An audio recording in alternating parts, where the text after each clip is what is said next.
Good morning. Alberto, how are you? Very good. How about yourself, Paul? Very well, very well. Eating my lunch, so, you know. Oh, okay. Bon appetit. Thanks. Let's see. Where are you again? Remind me. Sorry? Where are you again? Remind me. Oh, in Chino Hills, California. Okay, great. Excellent. Yeah. Better weather than here in Washington, D.C. Oh, yes, definitely. The whole country is under a freeze. I know. Yeah. Thought it was recording the whole entire time. All right. Well, hey, yeah, I was just fluffing my hair. So these are my guys. These are my crew. So basically, we're recording something today that's a pilot test to show what we are all about. And that is about action and not just talking, even though we like to collaborate. And by collaborating, we have to communicate. We get things done. And as an investor, I realized one day that, gosh, I was so just downtrodden by and drained by the accountable hand-ups hand-ups. I guess I should say hand-ups that were happening. I was losing money by helping other people. Has anybody had that issue happen in their life? Raise your hand. All in favor. Say aye. Yeah. And so I designed this beta test and this model, business model, based off of pay it forward and make sure it gets paid back. I just think it's kind of a nice thing. Gail's kind of over there smiling. I see her smiling. Yeah, pay it forward, and we need to help get it paid back. It doesn't mean that. So what happened? I'll just tell you. I'll give you a couple examples. So I loaned some money to somebody. And we went out and we bought these shirts, right? And that says Black Dollars Matter, right? And invest in District D. And we were trying to help people get, involved in their politics. And that was a political shirt. And I gave them the money. We bought the shirts. They're really nice, very nice quality, very nice stuff. I spent the money and I gave them a certain amount. And then I said, here you go. And I expect to have, get paid back for this. And he signed something and said he would. And I didn't help him after that. I didn't help him get any of his shirts sold. So guess who hasn't gotten paid yet? Right. Yeah.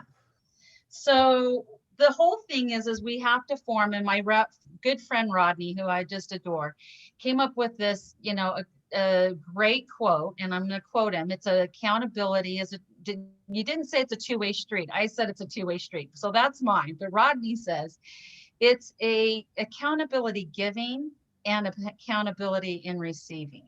I've never thought of that. So if I'm going to give someone some funding, it probably is up to me to help put that money to good work and make sure it gets back, and kind of put a team around them, right? Help that we promote and then we help. So that's where we're at.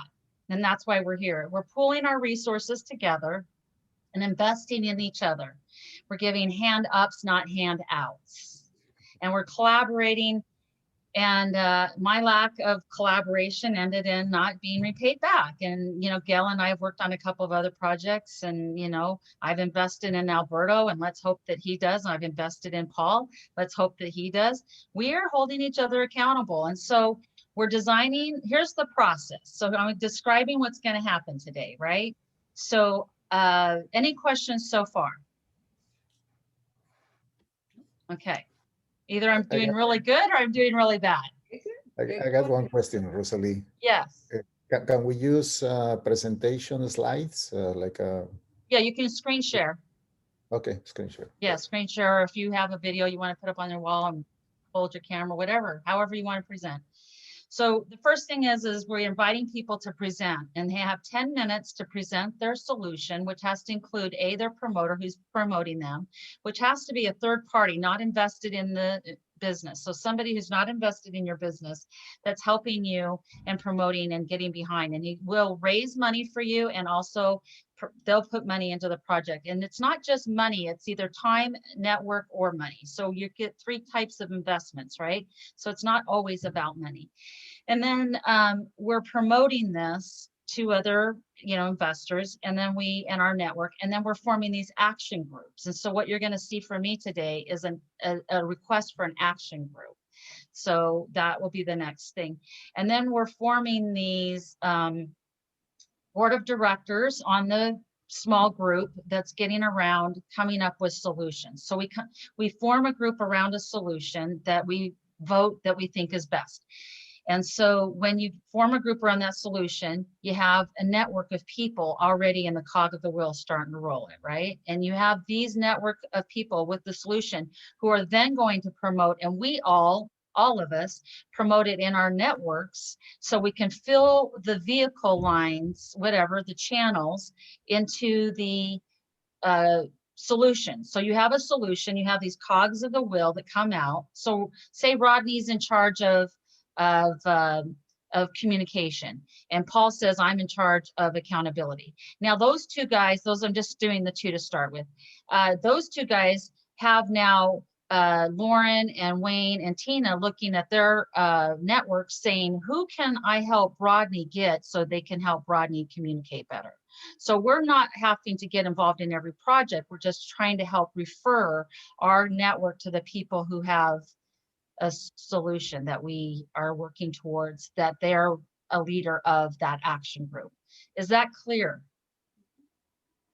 Okay, so I've designed a platform. Go ahead, Rodney. You're on mute. You're on mute. The only question I have, are we presenting offers today in Yes. part of our pitch? Yes. Okay. I'm setting up, remember I just said we're not starting until 10, so this is setting up how this is going to work and how it's going to work from here on out. Okay. Okay, and I just want to make sure I don't go past where we are. No, you have, so you have whatever slot. Yeah, what do you mean past where you are? You mean well, time-wise or? I don't want to present an offer today if that's not part of our purpose and agenda. Yeah, it is though. You'll see, I'm going to do that. Yeah, I'm going to see, you'll see, and I'm going to do that next. Okay, I'll follow your lead. Okay, so Regener8tive came up with this, Regener8tive, myself, came up with this idea that we were going to do funders and entrepreneurs, put them together that are spiritually or humanitarian minded plus economically minded, right? So that's how we have everybody on this call. Then we come up with a unique vetting and accountability solution, a platform, which is what we've done, which I've done with Taste Sauce and Milk, come up with a unique vetting and accountability process. And we're bringing those together to create a platform, if you will. And right now, like I said, we're waiting. I've got some things I have to get done with Mel. If not, I have to go with whoever can do this platform. I've got other people that I've vetted. So I need to make sure that you're moving forward with this because I have other people that are interested in moving forward as well. So we have a network of people that are getting together. We're moving this platform, and it's a pretty big platform. I've gotten on recently on Clubhouse, and it's like the next thing above that because it's accountability plus it's transparent plus it's action already in motion, and you can see it. And we're going to do a pilot test with this and show the end results. And when we show the end results, there's profit sharing. So we get profit sharing for all the collaborators. So all of us will receive profit back in through a purpose-driven corporation. So I'm not asking anybody to work for free. You're going to work deferred just like I'm working deferred, though. That's what we're looking for, right? And or if you want to work at a discount, we can budget that into if you want to work at a discount, but you're not going to get as much on the back end. Or if you want to be paid up front, you can do that, but you won't get any profit sharing on the back end. So I have a business model that we've put together. There's a huge upside to this, a huge upside, but it takes everybody working together on collaborative solutions that are willing to either put time, network, or money into it. And we can move the dial in integrity and accountability using the app that I've already funded, and we're moving forward with a way that's transparent and it's accountable. And we're going to start showing the results of this. And here you are, because this is a result of exactly what I have put together with my own money, my own time. And look at the network of people we have and watch what happens when we pick the next solution. So today we're presenting a solution, and for right now, there's 3 of us on the call that are presenting the solution, their solution. And this is, I'm going to show you exactly how that would work, in my opinion. And then you do you guys do your presentation, and I will screen share something that has my financials on it. So you'll see the exact financial model, and then we'll pick out of the 6, so there's 3 more people after us that are going to pitch theirs too. And we're out of our 6, the group here is going to vote on which one do they like the best. And then there's a board of directors that also vote. So they have a 1/3 of the vote in the Regener8tive. And then I have another 1/3, which are the funders of this project, and the funders of this project get to vote. So you've got 3 people voting on the best project. Whichever best project wins is the next one we do. Any questions? Is it clear? When you say what is the next one we do, what exactly does that encompass? Well, I'm going to present a solution today, and Rodney's going to present a solution today, and so is Alberto. They're going to all of us are going to pitch as if we are presenting a solution, and there's going to be 3 others that are scheduled. If they get on, when they get on the call, there'll be 6, and then this production will be sent out to the 4,000 people that we have for funding and vetting. And then this group, us right here on the call, the people in the network, are going to vote on this on Thursday. On Thursday, we're all going to view this pitch. And on Thursday, we're all going to get on that call and we're going to vote which one we think is the best. And then on Friday, we start. And so which one is the best? And do they receive like the startup capital that they're? Yes, okay, yes. got you. So they Awesome. receive the startup capital that they need, that they're requesting, and we're going to put it in tranches. So not anybody gets more than just a tranche of money in their project. When we see that they execute what they say they're going to do, then we release more money. When they say that what they're going to do, then we release more money. And we put more time into it as well. We put more effort, we put more network. Is there any questions so far? Rodney, you're on mute again. You define tranche for me. Well, depending on what it takes for the group to feel comfortable that we can give you enough that's worth the risk, because the first money in is the worst risk, because you don't know what the person's going to do with it. Correct. So we have to, as a group, decide what that is. If you've got some pretty good, substantial movement already, our tranche might be fairly large. But if it's small, probably not so much. Sure. Small step. Wayne. And I'm new to this, so let me give you what I've heard, and let me know if I got it right. Of course, decision making is subjective, right? We try to get as many objective metrics as we can to make that subjective decision. But if I hear you right, we're going to be looking at 2 main categories of subjectivity. First will be, what are we passionate about? What do we think will make the most difference? And then what do we think will make the most difference? And we'll actually be able to become, hopefully, cash flow positive so that we can invest in other projects that are good. Yes, that's why it's economically minded, economically viable, and humanitarian. It's the best solution for the best ROI for the social benefit plus economically. There's 2-fold. Handouts are not sustainable. They're just absolutely not sustainable.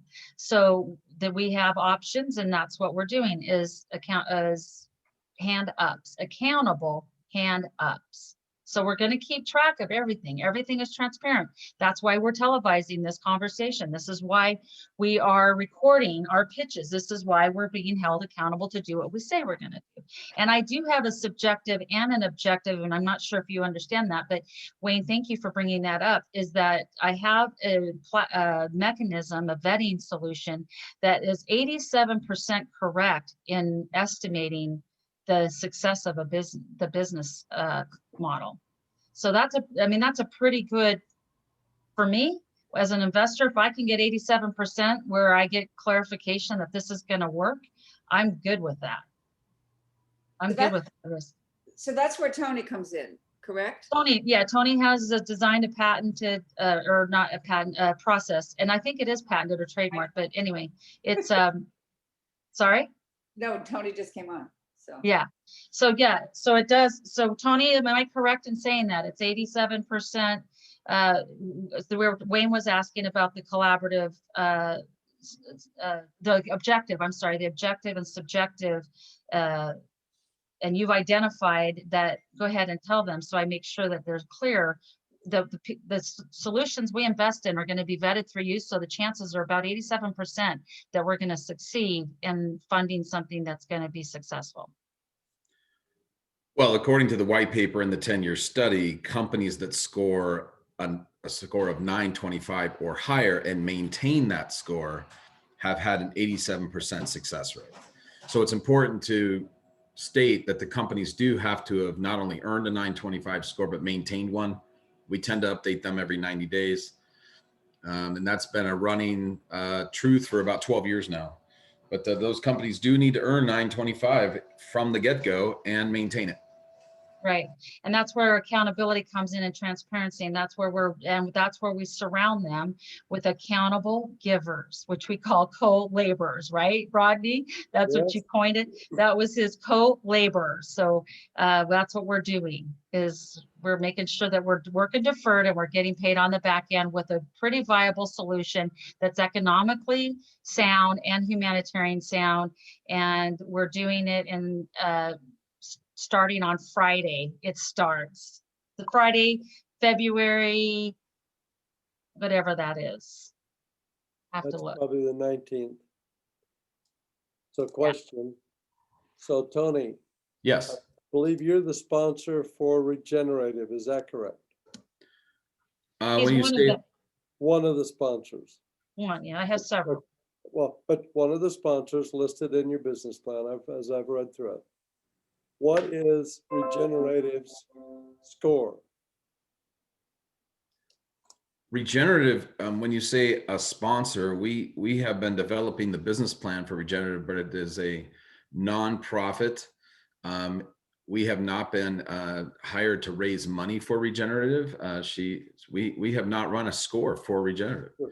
Okay, I did that. That was a question. I'm just asking as to where we're at, so I all know how we get to the same place, and we're all trying to achieve a 925 score by your scoring system, so that we can qualify the ability to be good stewards of the funds we receive from any source to be successful, so that it's attainable, sustainable, and remainable. I like that. I like that very much. And just so we're clear, I don't do grants, haven't done grants for my entire career, and we do not score nonprofits or 501c3s. We have never scored a 1 in 12 years. We just stay away from nonprofits, as that'd be a whole different spectrum for us in terms of our research. So we have not researched nonprofits. So that's why Regener8tive, while we have helped write the business plan, put together a consulting package with Rosalie, and we've worked very closely with her for 6 months on this. We have not ran a score on it.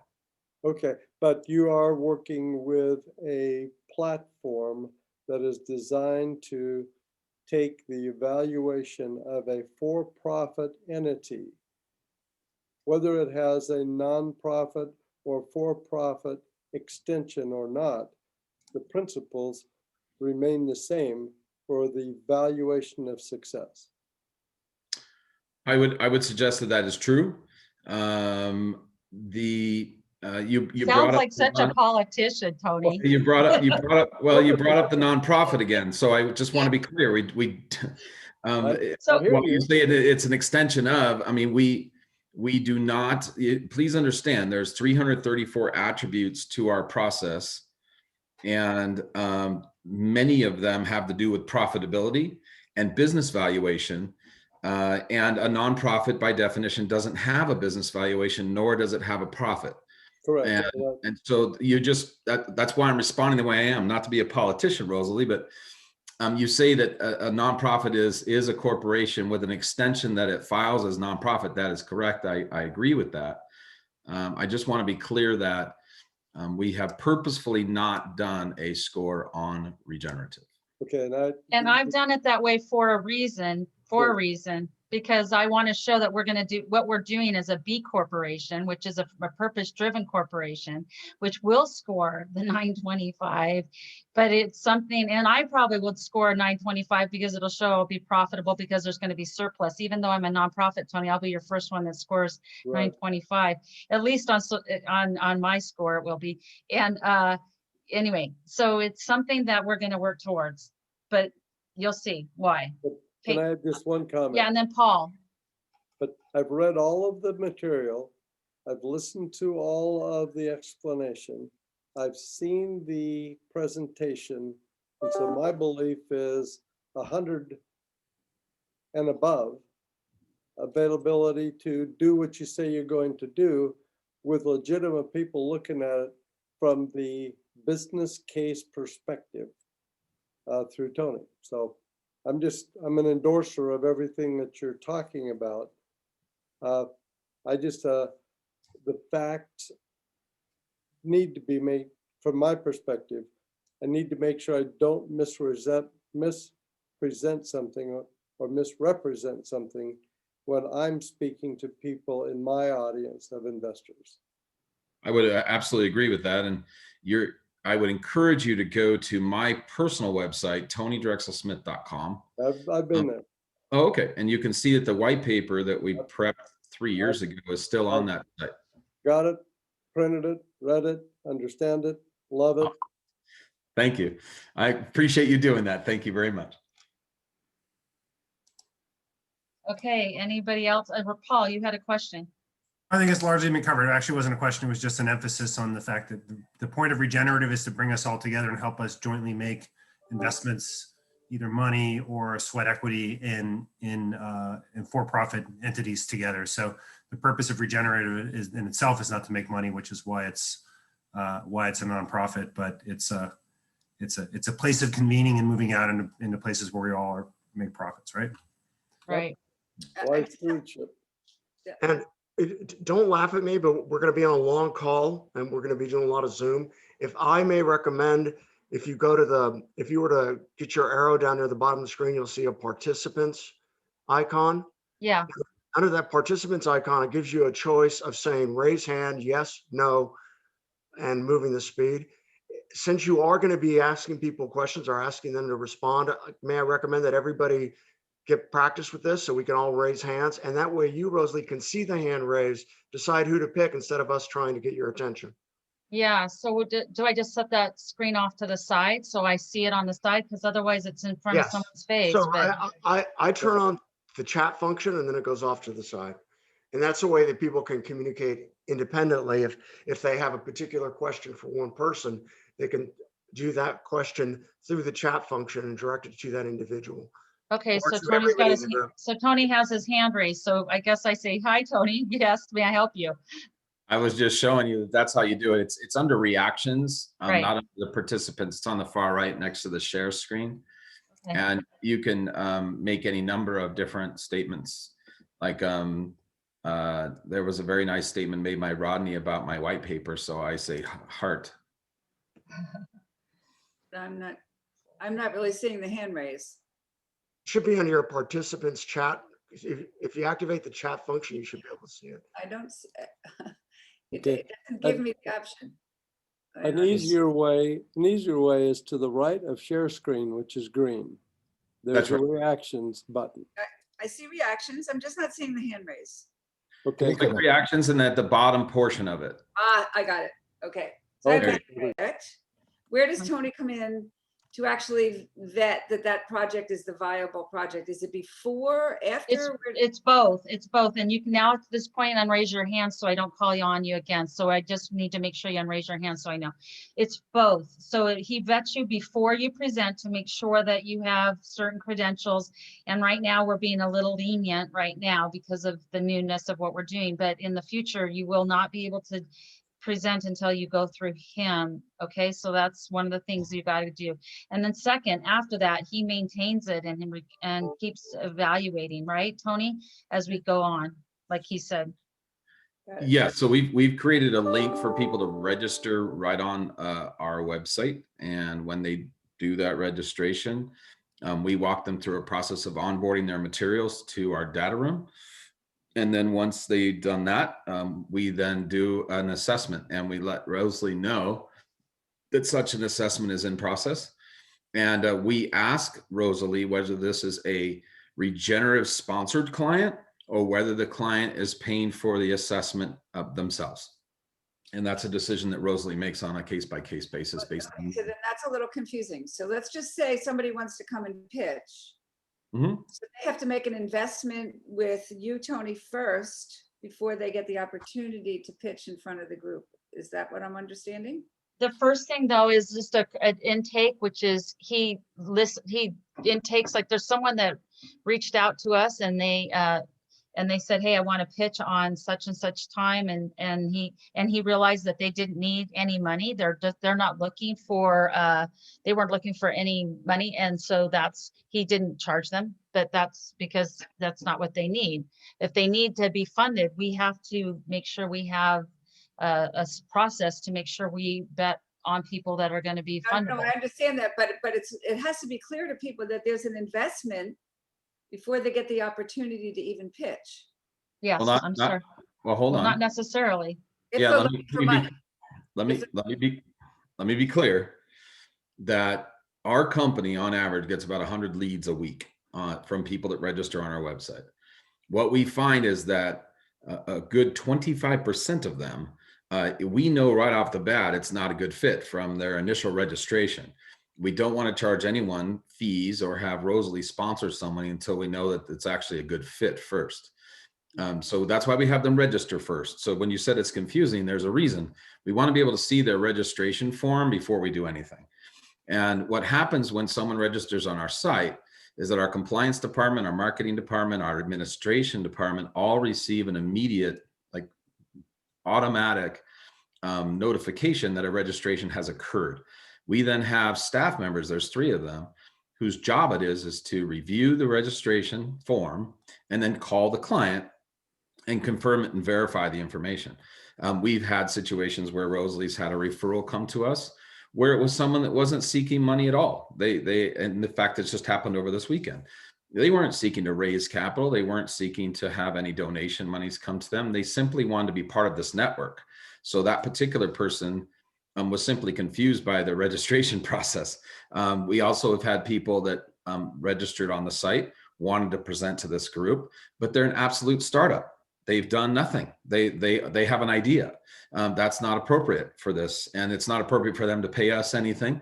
It's not appropriate for them to pitch to the group because they're at such an early stage that there's an awful lot of work to be done before Regenerative can start to back them and endorse them. So now you've got about half of the registrations right off the bat we know are not appropriate. Once we do, however, see that the 50% that register that are an appropriate fit for Regenerative, then we go to Rosalie and we say to Rosalie, is this a project that you are sponsoring, or is this a project that the client is to pay us directly?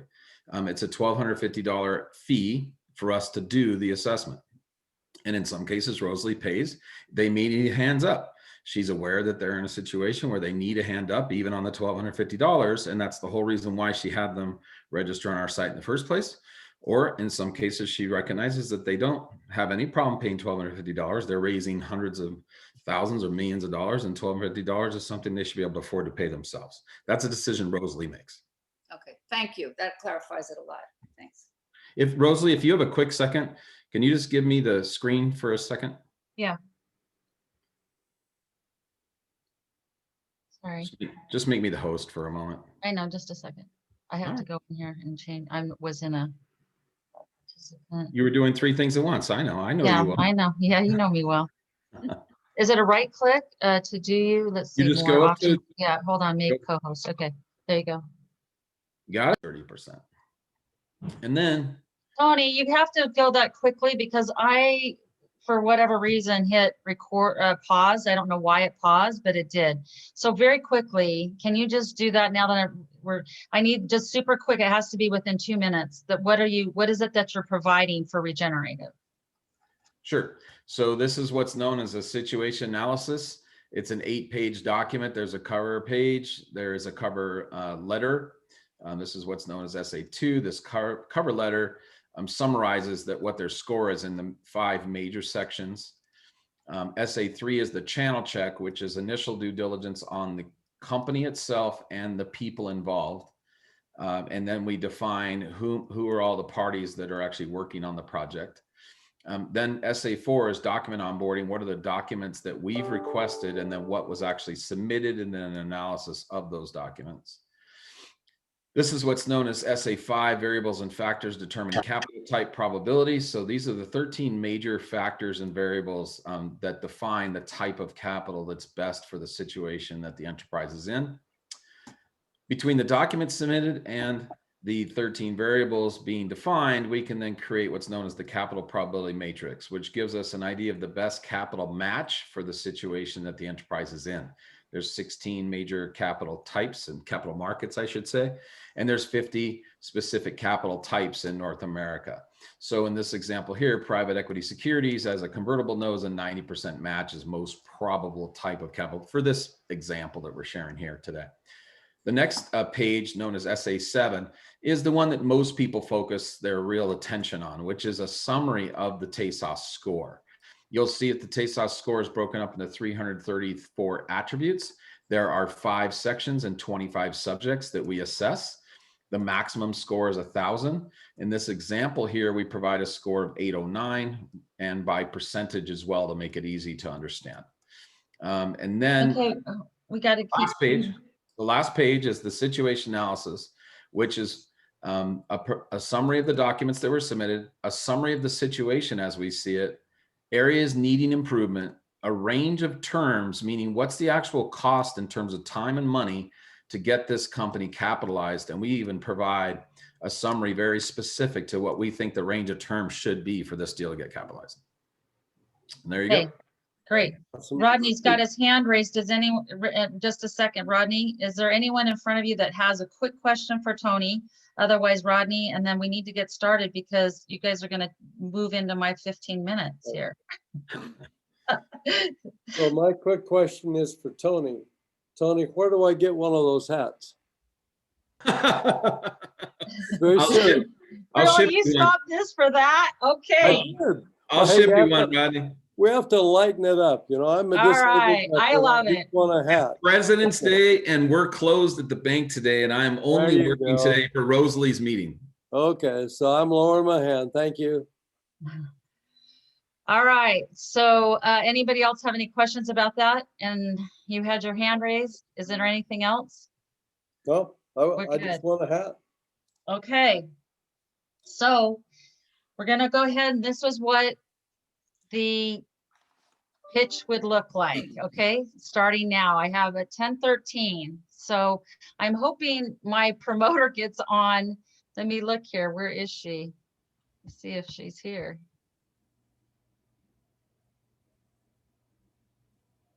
Tina, could you text Mitzi? But I'm here. Oh, she's here. Oh, sweetie, thank you. Okay, all right. Okay. I can't see. I've got my screen so small because I got to do screen sharing as well because I want to show you the documents. So let me go ahead, and every single time I go to open up Regener8tive, for some reason, it keeps going off my screen. It's as if there's a poltergeist in my laptop somewhere. I can help you get rid of that. Yeah. They just don't like that what I do. Okay. All right. Well, I'm going to go on my screen share right here for just a second, and then we're going to get started. So actually, let me just start here. All right. So we got 10:14. Here we go. Time me, and then at 10:30, I will be done. But Mitzi Mitzi's going to stay and talk about her deal at 10:30, a little bit of what she's doing. And then Alberto, you're next. Okay. So, all righty. So as an investor, I was just drained being approached all the time with hand ups. It seemed like I would give money to people or invest in them, and then they would take it, and then I would never hear from them again. So I have a good friend that Rodney that mentioned something about co-laboring is important so that we actually have accountable giving as well as accountable receiving. And I really thought about that, and it's in my business model and has been in my business model. I just didn't know how to coin the phrase. So thank you for that. But it's important that when we do give, we give in a collaborative effort, and we give with, mentoring, helping those people that we give money or invest in, which I call accountable hand-ups. And so I've designed a network, a platform, if you will, that has a network of entrepreneurs and funders that are put together that are willing to invest their time. I need someone to mute your phone. Everyone, if you're not speaking, mute. It's just easier, mute. All right. Okay, thank you. So I've asked the network of people that I have together to pool our resources with either time, network, or money, and put together solutions as a collaborative group so that we can start picking the best solutions. I have a platform that we've designed that is objective or not that I've designed, but I'm involved with, I guess I should say, that is subjective and objective so that they can estimate that 87% they're accurate in solutions that have the best option of being successful. So we call that accountable giving, which is a form of accountable hand up with co-laboring with the group. So what I'm asking is to test this because I see that it works already because of all of you on the call. So what I ask is that you test a solution that I've set up for youth and veterans. And so here is this is what it looks like. So I have 100 participants that are going to be either disadvantaged youth and veterans, and I have 25 mentors. All right, I've got this pretty far along, and then I have at least 20 peers that are close to the same age of the 100 mentors. So I've got 20 peers that are not as disadvantaged, but they're same age. So I've got 20 of those people in the middle, liaisons. So, and then I have greenhouses that we have working with that cost about $10,000 per greenhouse to put in, and it yields about $16,000 a month. And I'm sorry, $1,000. I'm sorry.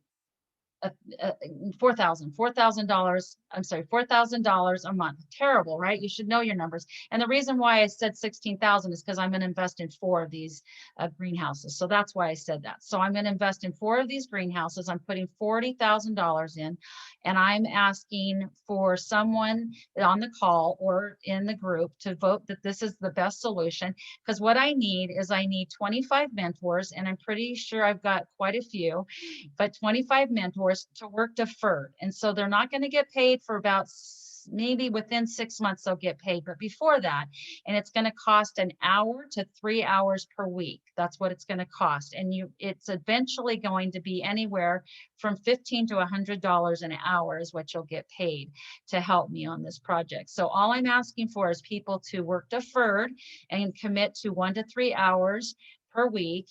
And that would be for within 6 months, you'll start making money on that. And we're going to help youth and veterans. I'm funding the project to start. If someone wants to do this right alongside me, we could do 200 participants, and then we'd have to get 50 mentors, but not a problem.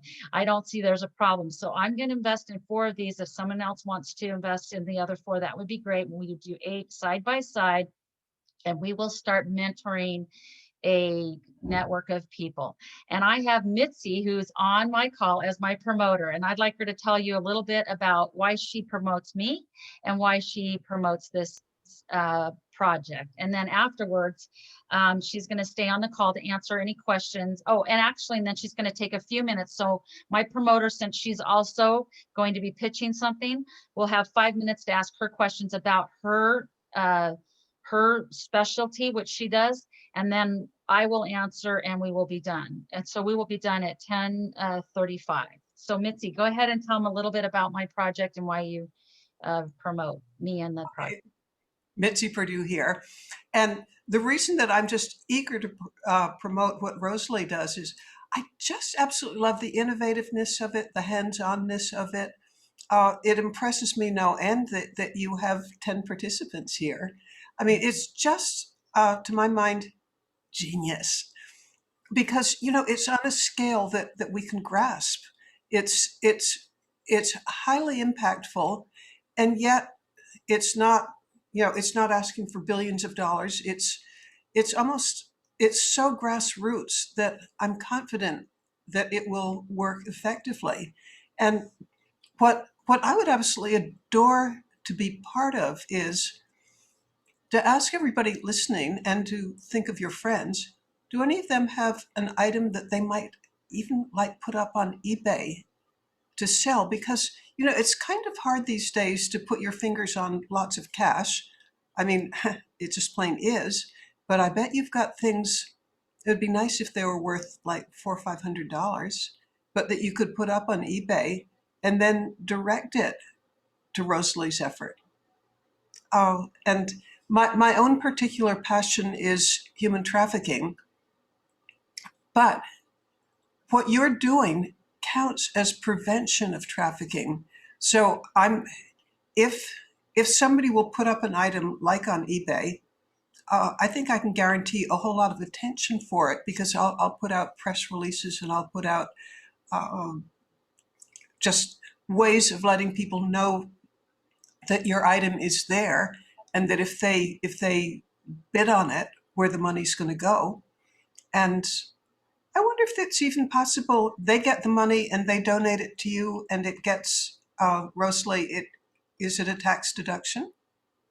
Tony Drexel Smith, if you could unmute your phone, he can answer that question or give me. Well, are you a 501c3? We're a 501c3, and everything is, my understanding is tax deductible, but we would have to have, I would recommend that everybody talks to their accountants to make sure that that's the case. But that's okay, my understanding. My is, they're not donating the item to you.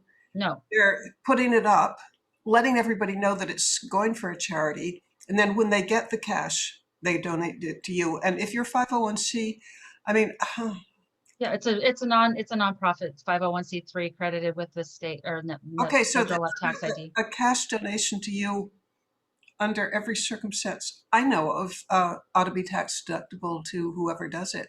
That's correct. But on the other hand, I'm ready to be overruled if somebody knows of why that, if there's a reason why this wouldn't work. Right. Please let me know. I'm not out to mislead people. Yeah. So Mitzi is I just love her energy. I want to help with her business, her mission and vision as well. And so what I'm asking for is 25 participants to become a mentor alongside me. So if you could contact me at rosaliebingham.com or at Regener8tive, I'm asking for 25 mentors. let me just do my asks, Tony, really quick, and then I'll reach out to you. And the 10 people on the call are for people that are not, they're actually the team of people I put together, Mitzi. These are people, so this will go out to our huge network. We hope to have this in front of hundreds of thousands of people pretty soon.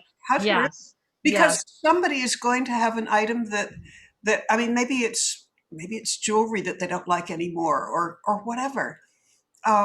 Convert it into cash and then help this project. Right. And when I was under the understanding, I guess, do you want to share that you have an auction house that's or not right now? Well, no, I'm happy to tell you there is an auction house in New York. It's Sotheby's, but it's not, I mean, don't put this in the press or anything. Well, it's recorded, so you can, this is going out. You cannot, whoops. Well, here's the deal. Sotheby's doesn't want to have it widely, well, maybe I shouldn't. Okay, here's what I'm comfortable with going out. Sotheby's is making a rather nice concession on what they normally charge for the commissions. But on the other hand, the Sotheby's auction, it's an ultra high net worth auction. The largest donation so far is probably around 40 million. The typical one is between 1 and 5 million. So this is not an auction for everybody. But what I've been describing is if you want to go through eBay and convert tangible property into cash, which then becomes tax deductible, please do it. It's an easy way of transferring cash to something you believe in. Thank you. And so my this happens that some nice person has $1 million item that they'd like to have with the Sotheby's auction. Please let me know. And you can say the donor gets to say where the money goes. And we provide an infinity of publicity about it. For example, PBS has already done a half-hour documentary on 4 of the donations. See, you guys, this is serious. It's no joke. So we're moving forward. And so I only have a few more minutes. I want to be within my time limit. So I'm looking for 25 mentors. I'm looking for anyone who would like to donate either through Mitzi's organization that she's set up on an auction house or through eBay, and then put the money in through Regener8tive, which we assume because of what we understand is tax deductible, but you should check on your own to make sure that's true.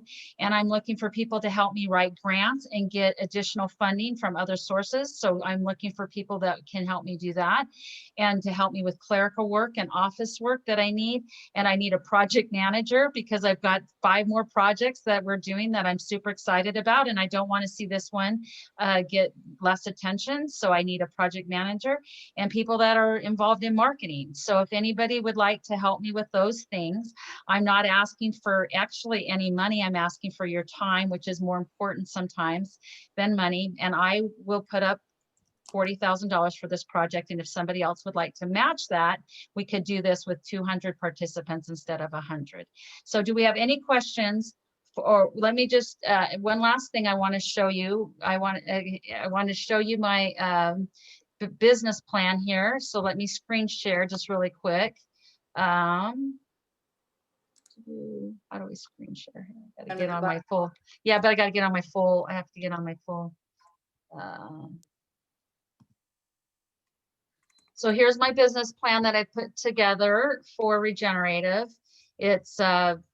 It's, you know, it talks about the company overview, the funding request. And so I'm also asking for funding into Regener8tive with the seed money for $250,000, which is going to go towards, you know, these projects that we're talking about and helping us get our community action group and our operational, so we can make sure that we have this platform all ready to go that will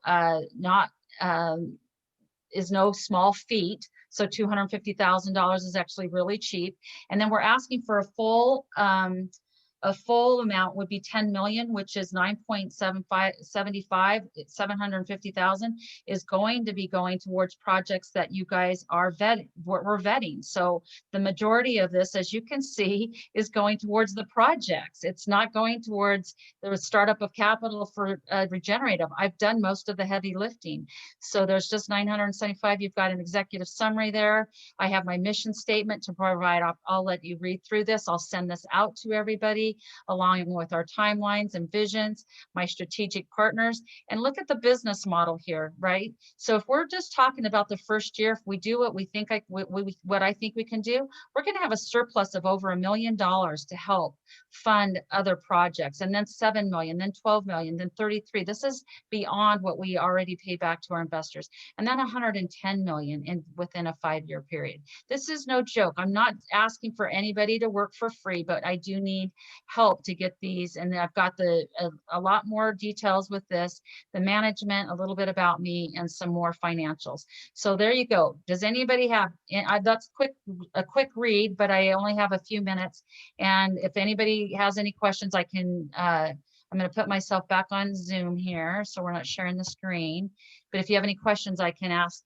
We're going to, I'll go into more detail with this the next time we're together on Thursday, if you guys have questions. Because on Thursday, we're going to discuss this again on Thursday, and then we will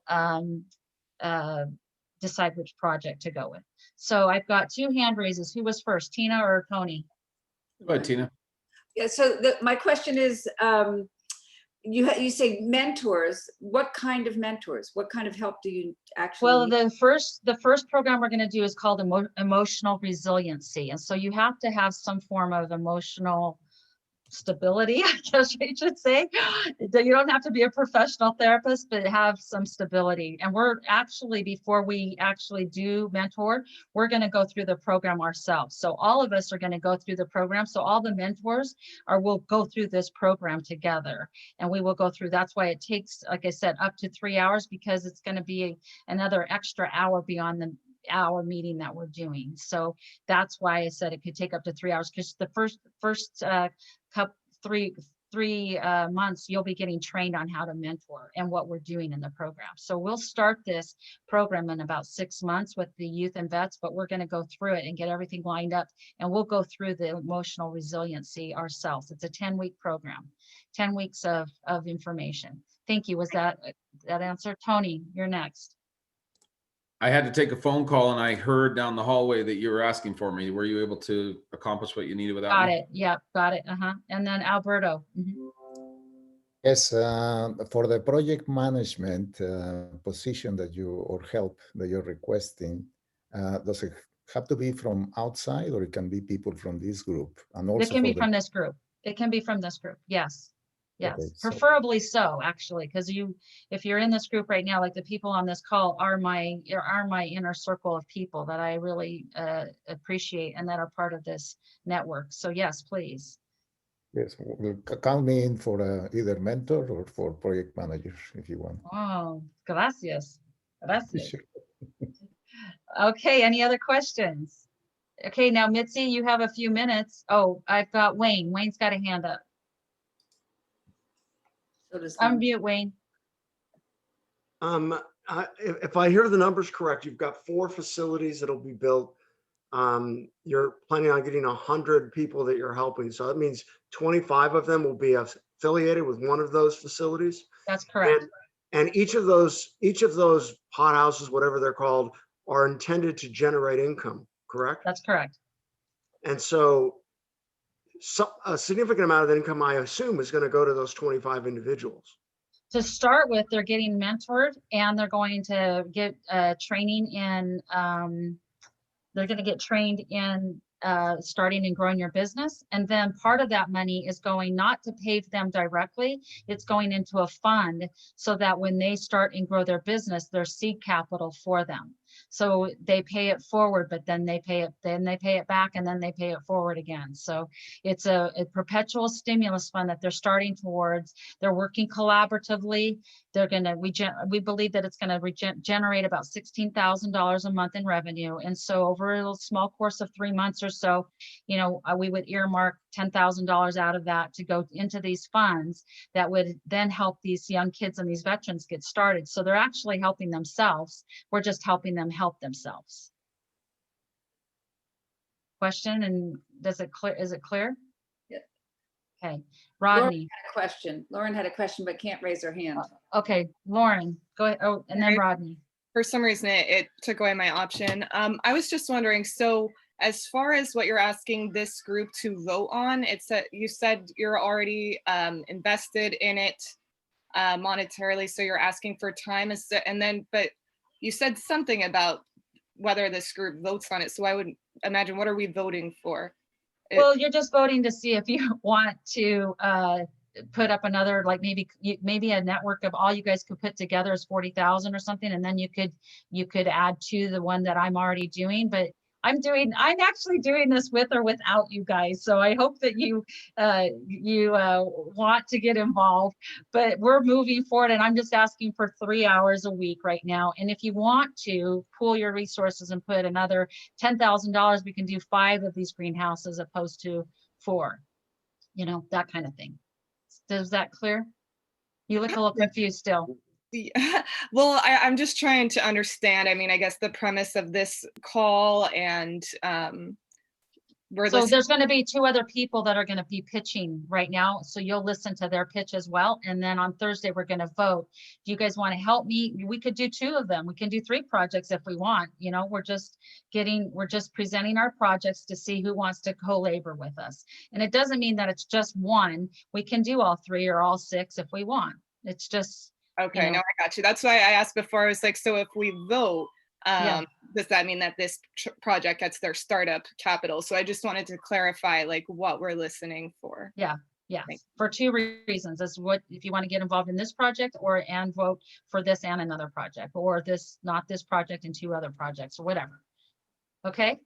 And yes, startup capital will be going back to these projects. All right, so Mitzi, I want to leave you the last little remainder. Tell a little bit about, if there's no other questions, or Rodney, I'm sorry, Rodney.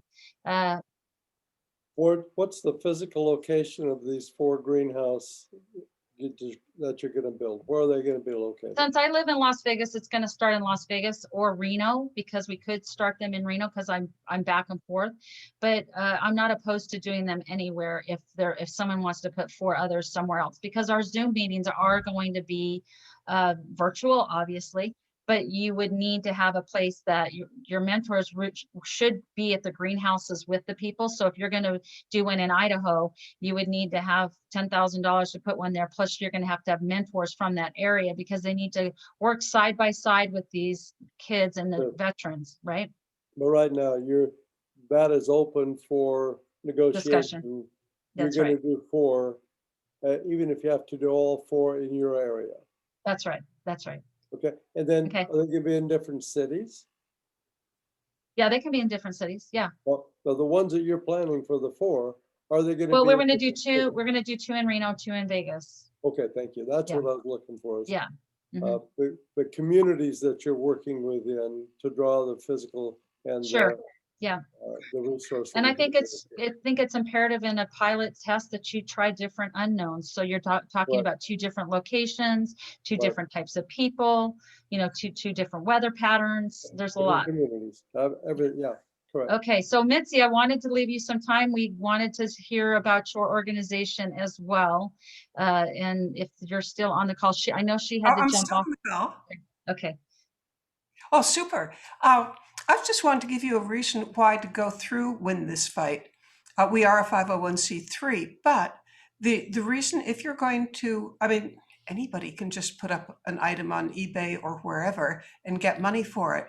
But if you work with us, we have something huge to bring to the table, which is whatever you put up, and it'd really be nice if it was worth 500 or however much more. we can get you a lot of publicity for it. We can raise the price that you will get, because the more people who are looking for it on eBay, the higher the price is going to go. So work through me. It's mitzi@winthisfight.org. And I'll get back to you personally just as fast as can be if you've got some item that you would like to get a high value for to give to Regener8tive. So, when this fight is for anti-trafficking. So we, just can you give us a little example of what some of the funds do to help? Can you give us an example or?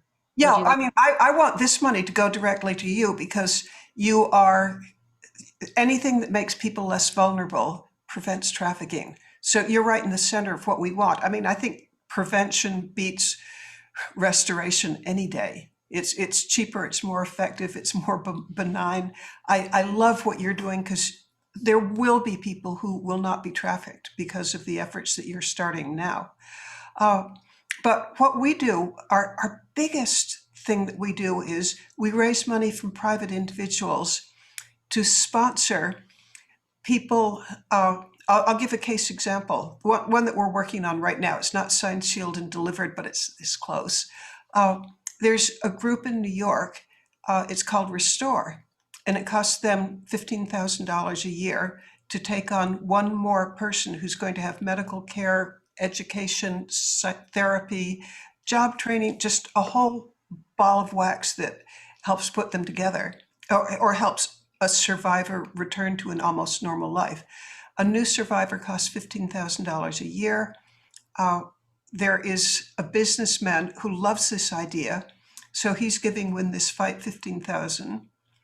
We give it to Restore along with a whole lot of publicity, because we're going to tell a story of a person who is being restored, and we're going to tell what she goes through, and it will be just laden with human interest. And there are a lot of radio, television, and newspaper who are interested in stories like this. So it's a win-win for everyone. It's a win for the businessman who made this donation. It's a win for, it happens to be a girl that we're talking about at the moment.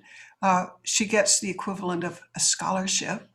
And then the organization Restore, it's going to get loads of publicity that will help it with fundraising. So we're sort of an intermediary where we put people that we come together with to donate money to existing anti-trafficking organizations. And along the way, we provide them with a huge amount of publicity, which helps them with fundraising. So that's what we do. Thank you so much. And I wanted to promote something you said, Rose, you give that to you were more as what she's doing, but I'm so excited because we're transforming I to we.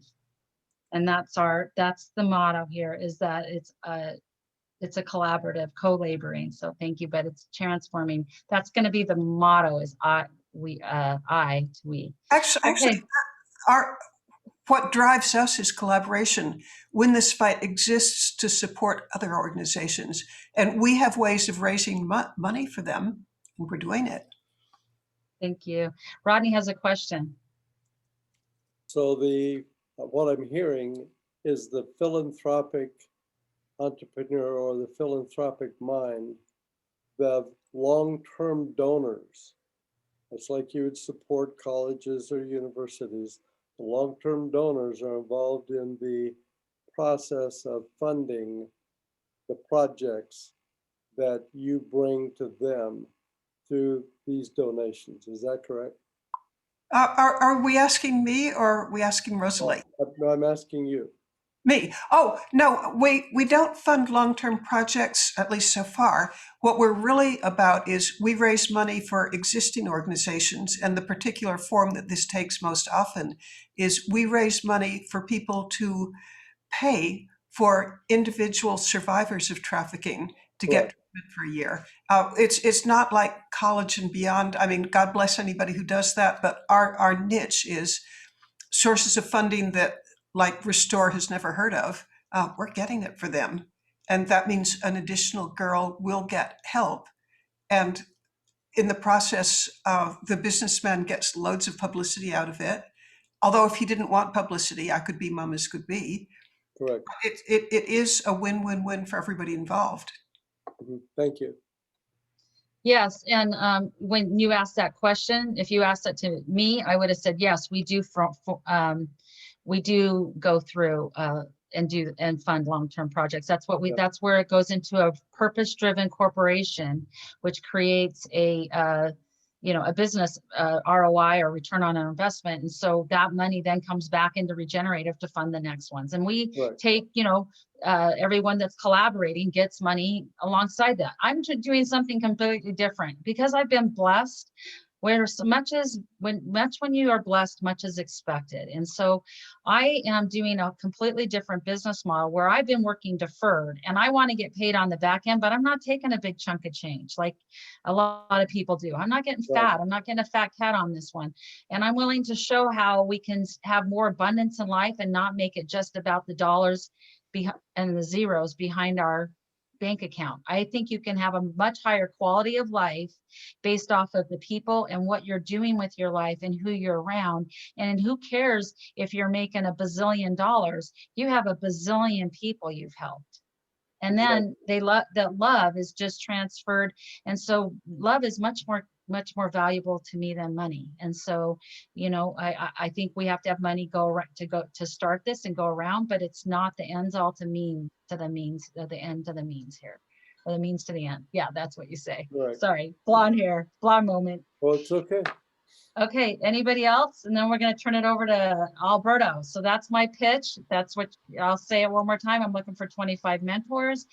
Donate either through your time or your material if you want your efforts. And if you can donate money, that's great. We'll get more greenhouses. And then after, if you want to donate, products, we can auction them off, and we can go through Mitzi's Win This Fight group, and she's got a way of doing an auctioneers, or you can do it through eBay, and you can just have them donate the funds back to this organization, which is Regener8tive is the mothership. It's the mama bear, Regener8tive. It's Regener8tive with an infinity symbol, replacing the A with an infinity symbol. And I guess if there's anything in the chat that I'm missing, I see people chatting. If there's something I need to ask or stop me really quick, because I'm not able to read and talk at the same time. Okay. And I think I've got people who've, I'd already mentioned about project managers, marketing, and, communication and office stuff. So I really need help with that. I'm moving forward. I want as many people as I can from this team to take one of those positions if you can. So I'll grant writing and I need people that'll help me just call up the veterans and say, hey, we've got this project and we would like some matching funds. I want somebody that can just help me with emails. Lauren said that she would do that. Lauren, if I can funnel people back through that, and Alberto, if I can get you on project managing, and if I've got somebody that would take over marketing and grants, then I can make sure Regener8tive does what it's supposed to do, and this accountability platform pulls out the amazing success rates with 87% accuracy, and do what I'm good at, because I get sidetracked with the office stuff, as you guys could tell when you get an email at 1 o'clock in the morning going, tomorrow I need you on the call at 7. So anyway, I'm a little slow at doing 1,000 things. I can only do 100 at a time right now. So any questions? Just a comment, multitasking is overrated. Trust me, I know that. All right, Alberto, you're up next. Are you here? Can you allow me to share the screen so I Yes. can? Participant, let's see. Alberto, share screen. Okay, I gotta make you as a co-host, I guess, right? In order to have him share screen? I believe so, yeah. But even to the right of share screen is an option to. Oh, there we did, multiple. I thought I had clicked that. Okay, there you go. Go ahead and share screen. Yeah, there you go. Okay, you should be able to do it. I got it. Can everybody see the screen? It should be, okay. Well, thank you again for everybody, this wonderful group of great minds and great hearts. I'm gonna talk about the OCR Minerals Texas opportunity that we've been working on for about 3 years. And we believe is a spectacular opportunity that a project like the one we are trying to build here together can take advantage of to generate royalties on a monthly basis. So this is a play in the Permian Basin. For those of you who don't know much about the oil and gas industry, the Permian is the production zone in Texas that has put our country as the #1 country producer of oil and gas energy in the world. So this is an opportunity for us within OCR to share with all of you this opportunity and start ripping up some of the economic benefits to put it to work into those altruistic initiatives that we have. So it's a low risk investment because pretty much you invest into the acres. So it's land. It's also the mineral rights which are under the land. And to the right-hand side of this screen, you can see that this is one of the most prolific areas for production of oil and gas. By the way, let me just make a note about my sponsor. My sponsor developed some particular health problems over the weekend, so he won't be able to join us this time, but probably next time he'll be able to join us. So I'll make the presentation myself. Probably will take about 8 to 10 minutes, and at the end we'll leave it for questions and answers. But in the course of the presentation, if you want to clarify something which is not clear, please let me know, and I'll stop. So OCR Minerals Texas has already purchased acres in Kane County and Garza County. So it's over 1,200 acres that have been acquired, and right now has the opportunity to exercise a larger purchase of acres, which we are purchasing from our local partner, which is called Cow Resources. But out of those acres that we are purchasing, we want to make available for projects like this and new investors available a certain amount of acreage also. The investor will have to buy. I have a quick question. When you say projects like these, what do you mean? Clarify these. Yeah, like our project in Regener8tive and the project that we have within my own foundation, which is TMT Foundation. Okay, so you so philanthropy or philanthropic organizations. Okay, I would. Okay, thank you. That's right. So in exercising this option, we are doing it through OCR Minerals Texas. So Minerals Texas is offering to outside investors 3,225 Class C members units at $1,000. So the total capital we are looking to raise is $3.225 million to participate in this highly lucrative project. The anticipated internal rate of return, which is the annualized rate of return of the project, is over 30%. But you may ask yourselves, who is Optima Conservation Resources? Well, Optima Conservation Resources is a company that started about 12 years ago. It has created several subsidiaries, 5 different subsidiaries. And right now it has reserves of over 11 million equivalent barrels of oil, out of which the OCR Mineral Texas reserves are about 12% of that. So right now the objective is to invite third-party investors, which can come and help us grow that presence of the Mineral Texas. OCR has a simple model. So real quick, I have a quick question. Are you doing new oil wells or are you rehabbing the old ones? So this is There are existing wells. There are over 40 wells in there. which are producing from only one of the geological zones that we saw in the first slide. So there's opportunity to produce oil from behind pipe because they were producing from one when they could be producing for 4 or 5. So that will be a recompletion. So they're rehabbing, or are you just putting them back online because they've been offline? They're not No, offline. there are some which are producing. There's about 8 to 10 wells which are producing, depending on the demand, because there's a glut right now in the system. And there are some other ones which have been shut in, and some of them have been plugged out of the 40. So the program, the development program, will look at recompleting some of those ones, but also drilling new holes, because as we will see in the next slide, the Wallace Ranch expands on over 24,000 acres almost. There were 3 branches of the offsprings of the senior E. Wallace Sr. and his wife Florence, and they were married in community property. So what we bought originally was the right-hand most side of the offspring tree, and we acquired that 1/3. And now we are looking at acquiring the other 2/3, the one in the middle and then one to the left.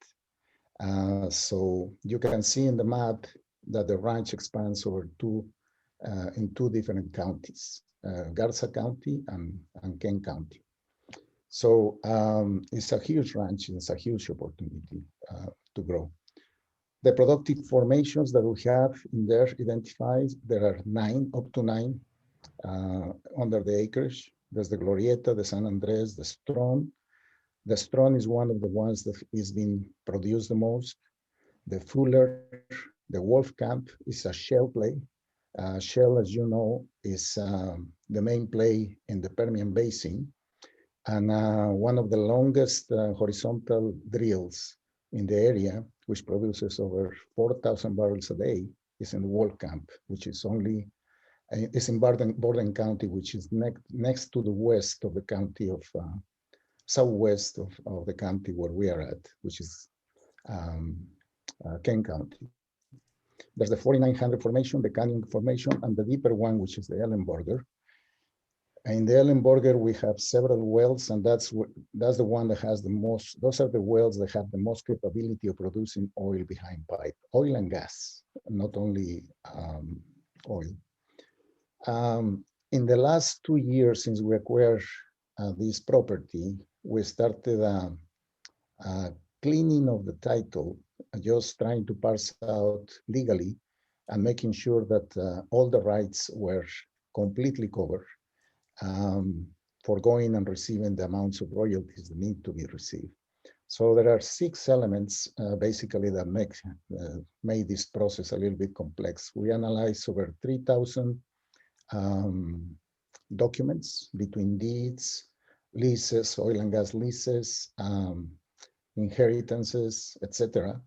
And at the end of the day, what we identify is that there's a tremendous potential for the investment. So if the investment is $3.25 million, that investment will be recovered in between 30 and 36 months. And then that will be the payout, and the internal rate of return, as I mentioned, could be over 30%, as you can see in the upper right corner. So the opportunity is ripe for somebody, for some of our projects which require low risk and require, when I say that our projects are projects here that we're trying to build in Regener8tive, that we're looking for something which is safe investment and has a potential rate of return which is at least 30%. So it meets that criteria, is within 3 to 5 years, meets that criteria. And the upside is just tremendous for this opportunity. As an investor, the investor basically purchases, as an example, 100 member units, which is the minimum investment. OCRMT acquires that from COW about roughly 50 additional acres for the 100 member units that the investor paid off. OCR&T gets into pay status with the crude oil and gas purchasers. And the next step is the purchasers create the division orders to provide the monthly royalty payments to OCR&T. And OCR&T makes monthly distributions to the member unit holders after covering the admin and legal expenses and the company reserves. So that's pretty much the virtuous cycle that we're trying to build. In terms of how this is gonna benefit our group of Regener8tive and OCR, we got the investors, we got the Texas OCR project, which is called OCR Minerals Texas. It starts generating dividends out of the sweat equity, which is 10% of the invested money.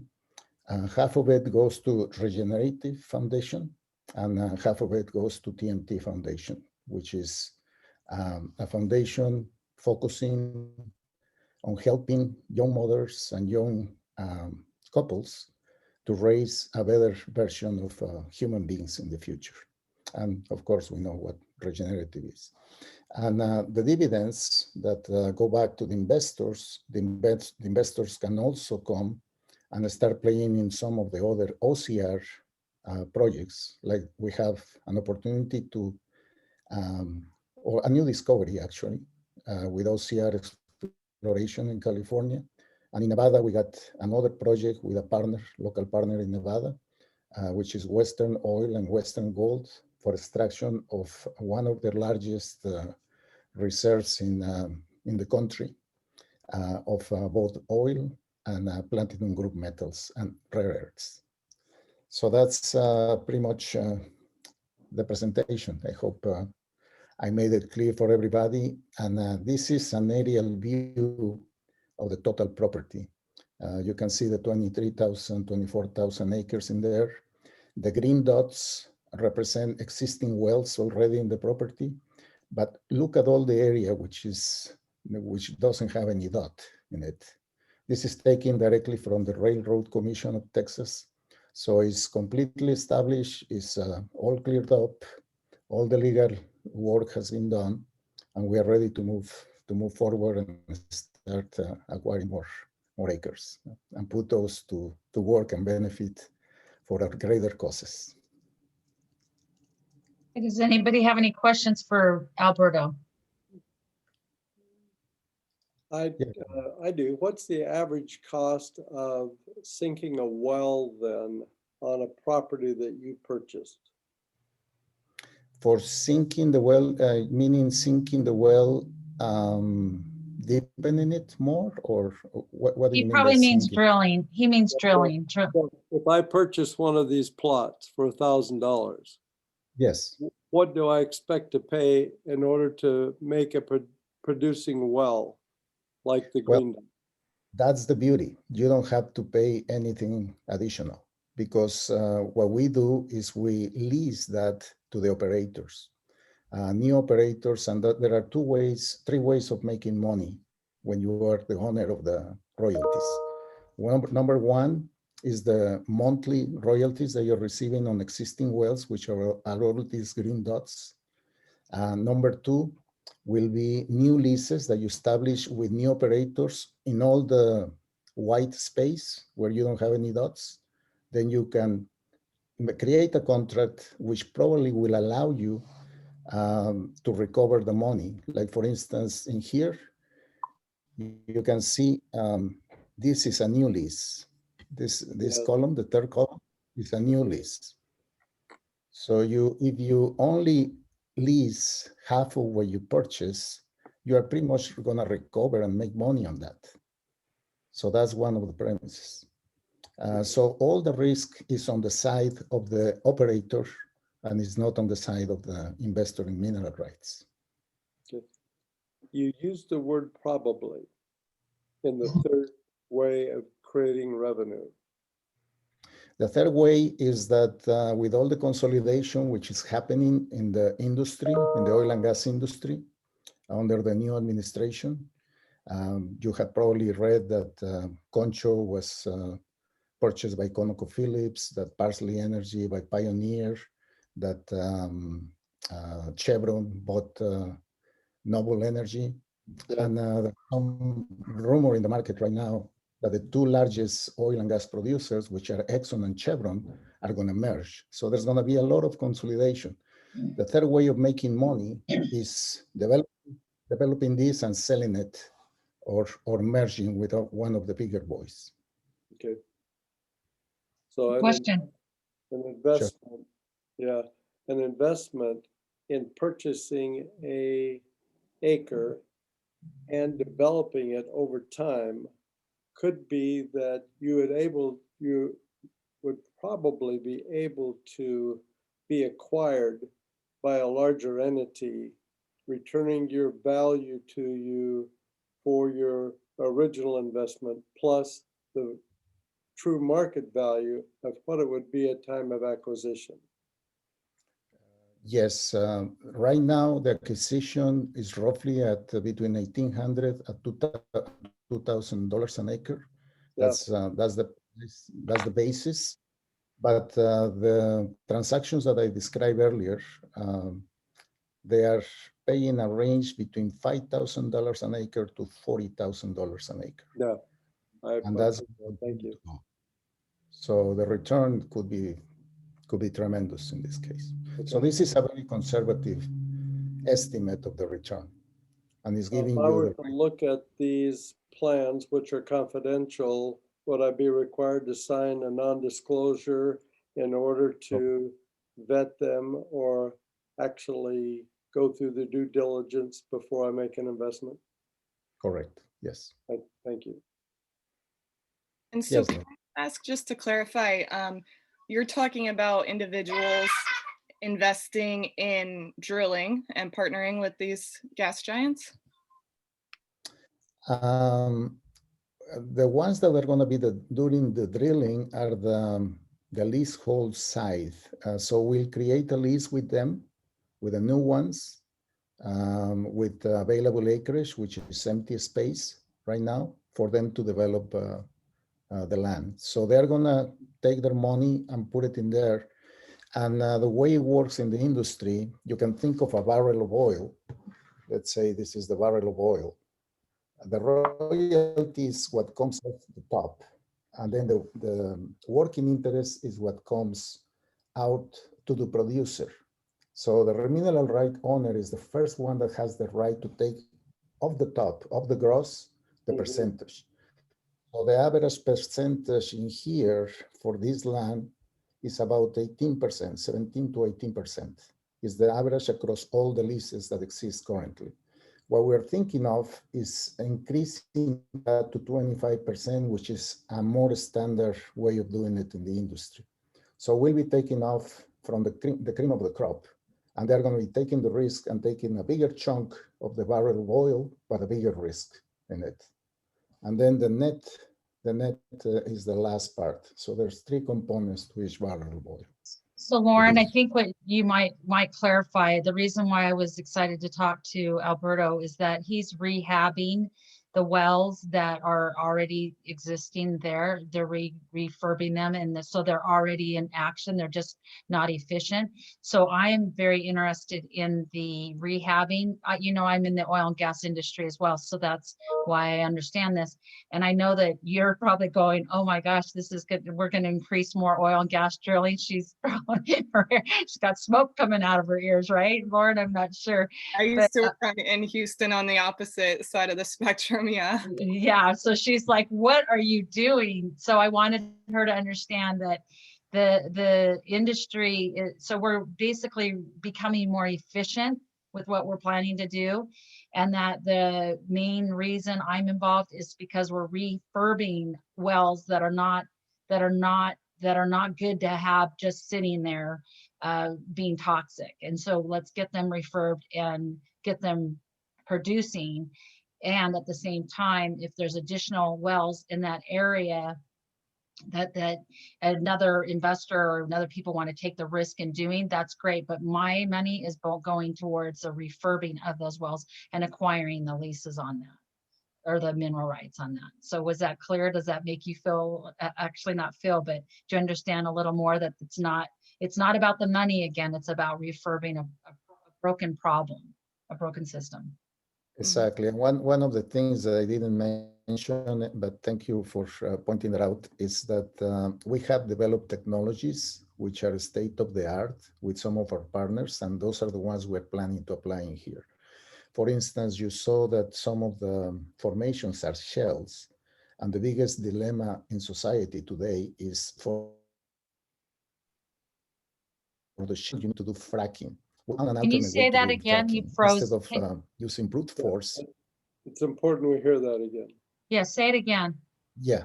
The technology basically uses plasma, which is the type of energy that the sun generates, is the fourth state of energy. And you do pulsing until you find what's the molecular vibration of the hydrocarbon that is going to make it increase the permeability to flow through the rock. And instead of using the brute force method, which is being used currently, which is fracking, which is fracking, we do pulsing instead of that. And that's the way that you increase production, trade the hydrocarbons safely and ecologically to the surface, and then transport it down to the consumption centers. So they're a solution to fracking. That's the other reason I like this group, is they're a solution to fracking. Can I just add to that, Alberto? I think it's really important for those of us that are thinking environmentally and on sort of, which I know that you are, but I would put that really early in your presentation, and kind of bring that up, because those you hear oil and gas, and I want to invest in oil and gas, and like really, but as you explain the problem that you're solving, in addition to making money, that would be my feedback. Yeah, thank you. Helpful. Thank you. Well taken. Any other questions? Yes, I have one again. So, Alberto, have you experienced in the last 15 to 20 days any roadblocks from our current administration having to do with extraction of oil of any kind, similar to what happened to the pipelines? You're an alternative to the pipelines, I'm believing, and therefore are you being challenged with your right to do what you're doing and not moving into renewable energies? Well, about that touches on two aspects of our business model. When we started this company 10 years ago, OCR, the idea was not to enter the oil and gas industry just to stay there. We were going to use the oil and gas industry, since it's the most efficient way of generating energy right now for the needs of the society, as a stepping stone.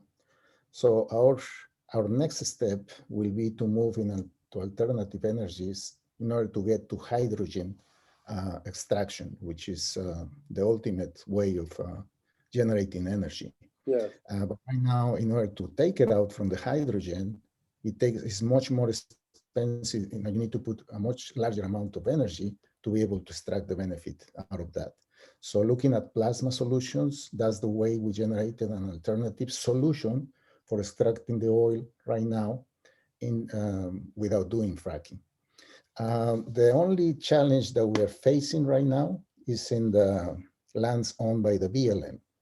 In the Nevada project, which is the one that we're mentioning here, the oil and gas, Western Oil, that's the biggest challenge that we have, because the current administration has stated that they're going to ban new drilling in any of the BLM lands. They cannot touch the private lands, and all these are private lands. So we are not being affected directly for that. In fact, I will say we're going to be benefited, because, for instance, in New Mexico, there's a lot of BLM land. In Nevada, there's a lot of BLM land. And then there's some large producers that are looking at getting into the Permian.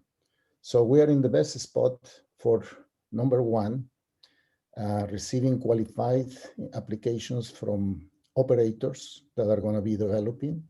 We'll make sure they're clean operators with clean record, people that accept the new technologies that we are requiring for the development.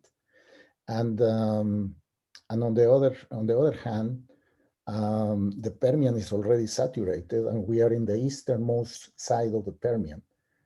You can see by looking at the map how much land is available for new drills.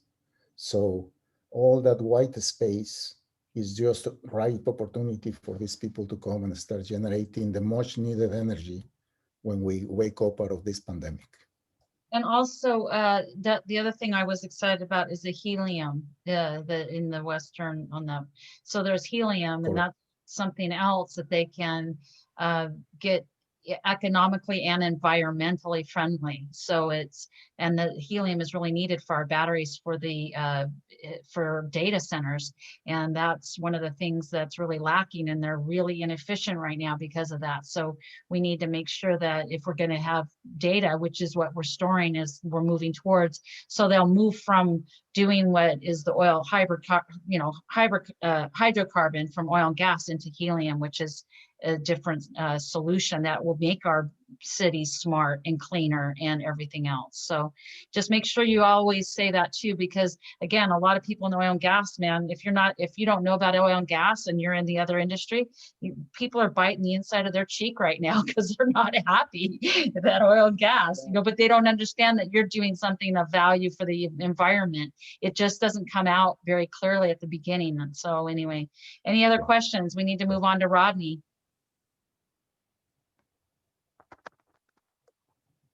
Any other questions? Okay, Rodney, go ahead. Okay, great. So I'm switching just a little bit. This is my sponsor. We've been communicating. Unfortunately, he personally has been under the weather of some COVID challenges. Beyond Influence, John Ramstead.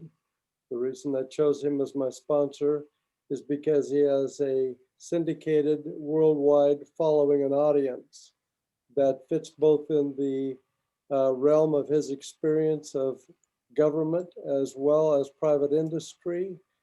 He's a highly respected author, pilot, Fortune 100, veteran, serial entrepreneur, has high impact. And he and I met when I was in Colorado.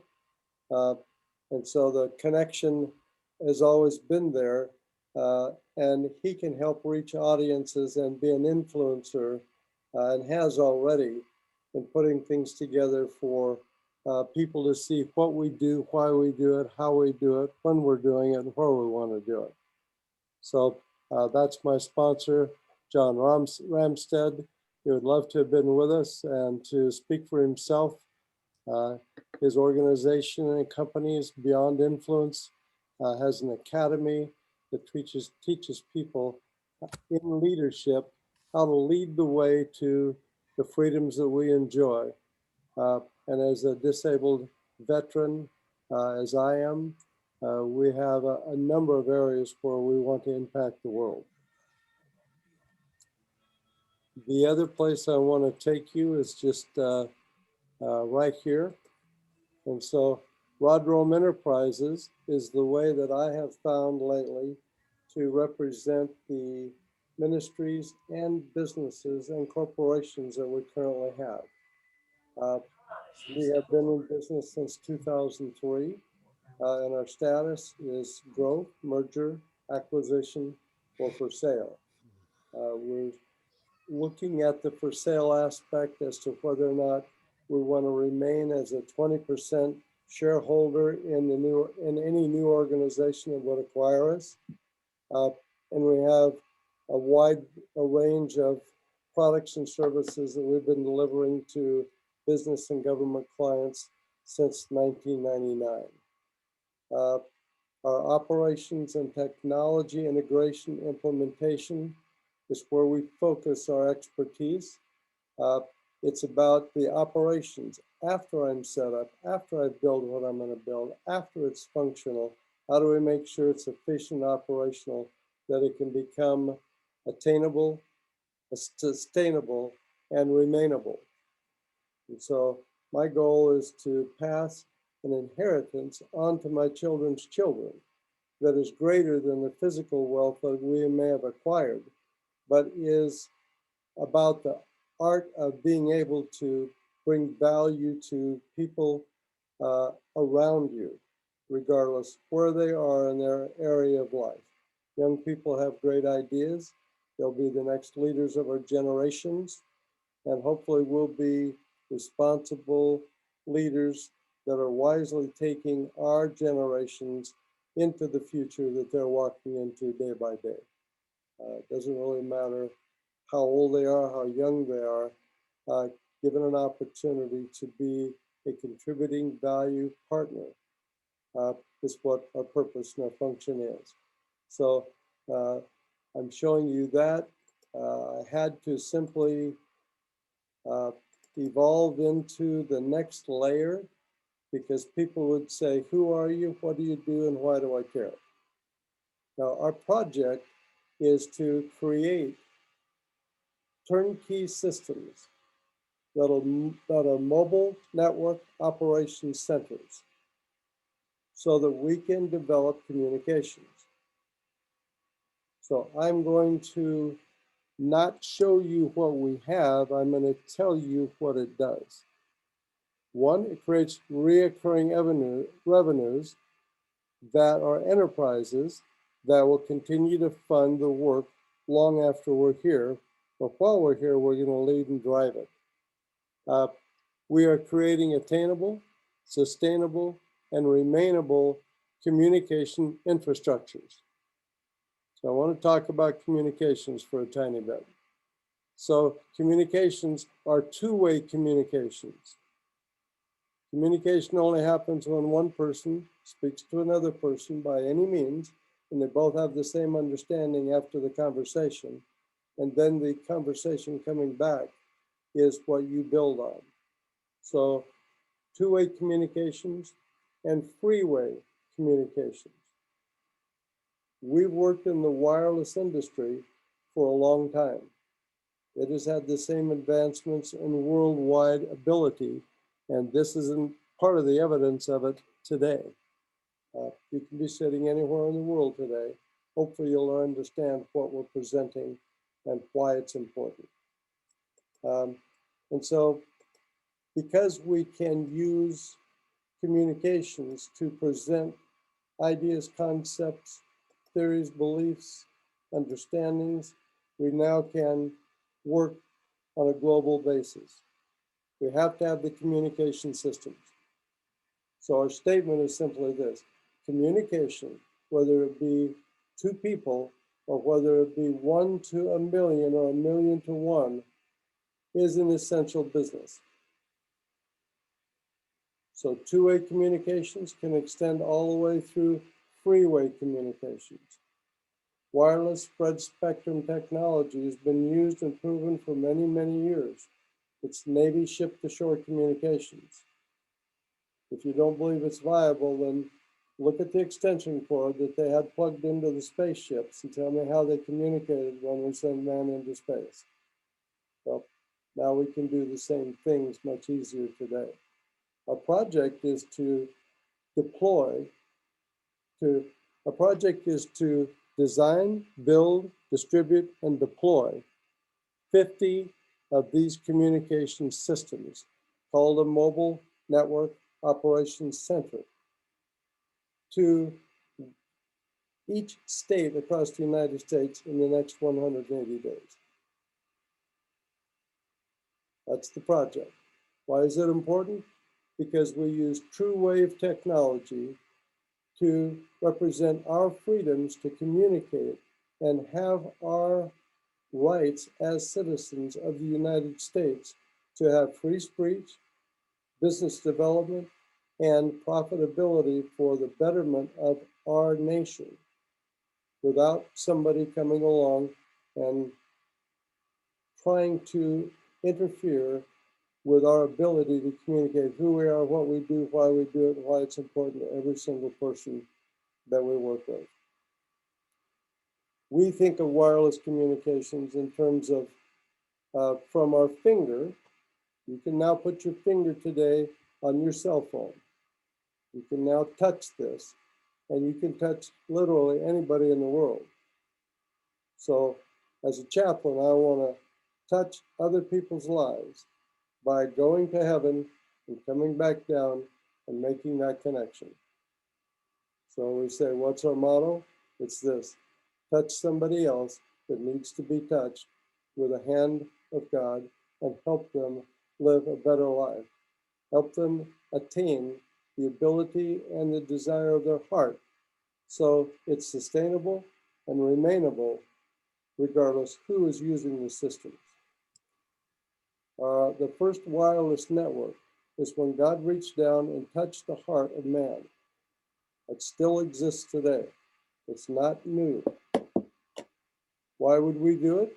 It's because we can put communication networks in place that will keep us from experiencing things like this. Now, I've been a businessman for a lot of years. I started my first business when I was about 6.5. I've been in business since, trying to do what I do and what I love to do and enjoy.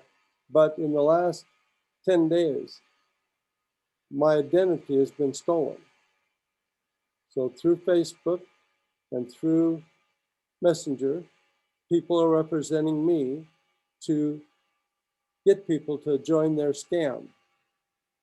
So I want to just send an alert out right now.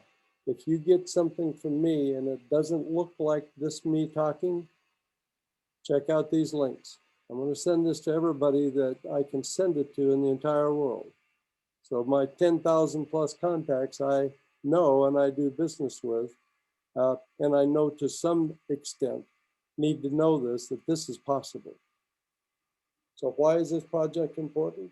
Because since it's happened in the last 9 days, we're reverting everything from cell phone connectivity to our servers, to our data, to our information, to our business models, to our institutions, to our training centers, to our workshops, into secure environments that literally, if somebody came along and blew up this building I'm in our mobile NOCs, we can continue to function and operate.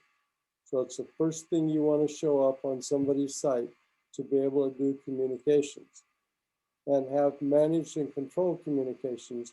So it's secure, it's personal, and it's still valuable to the receivers. Chaplaincy is one of the ways we do it. Building these systems is the other way we do it. We call them mobile network operation centers. It's about operations. It's about building networks of people. It's about connecting those people together. It's about making things work through collaborative community. It's about how we function. And we build a business board. We build a model of how it needs to be funded, who's going to fund it, who's going to benefit from it, and how it's going to serve community and people across the nation. So our NEROC organization is our network. It's our National Emergency Response Operation Control Center across the US. I can have one if I have a NOC in 50 different states across the nation.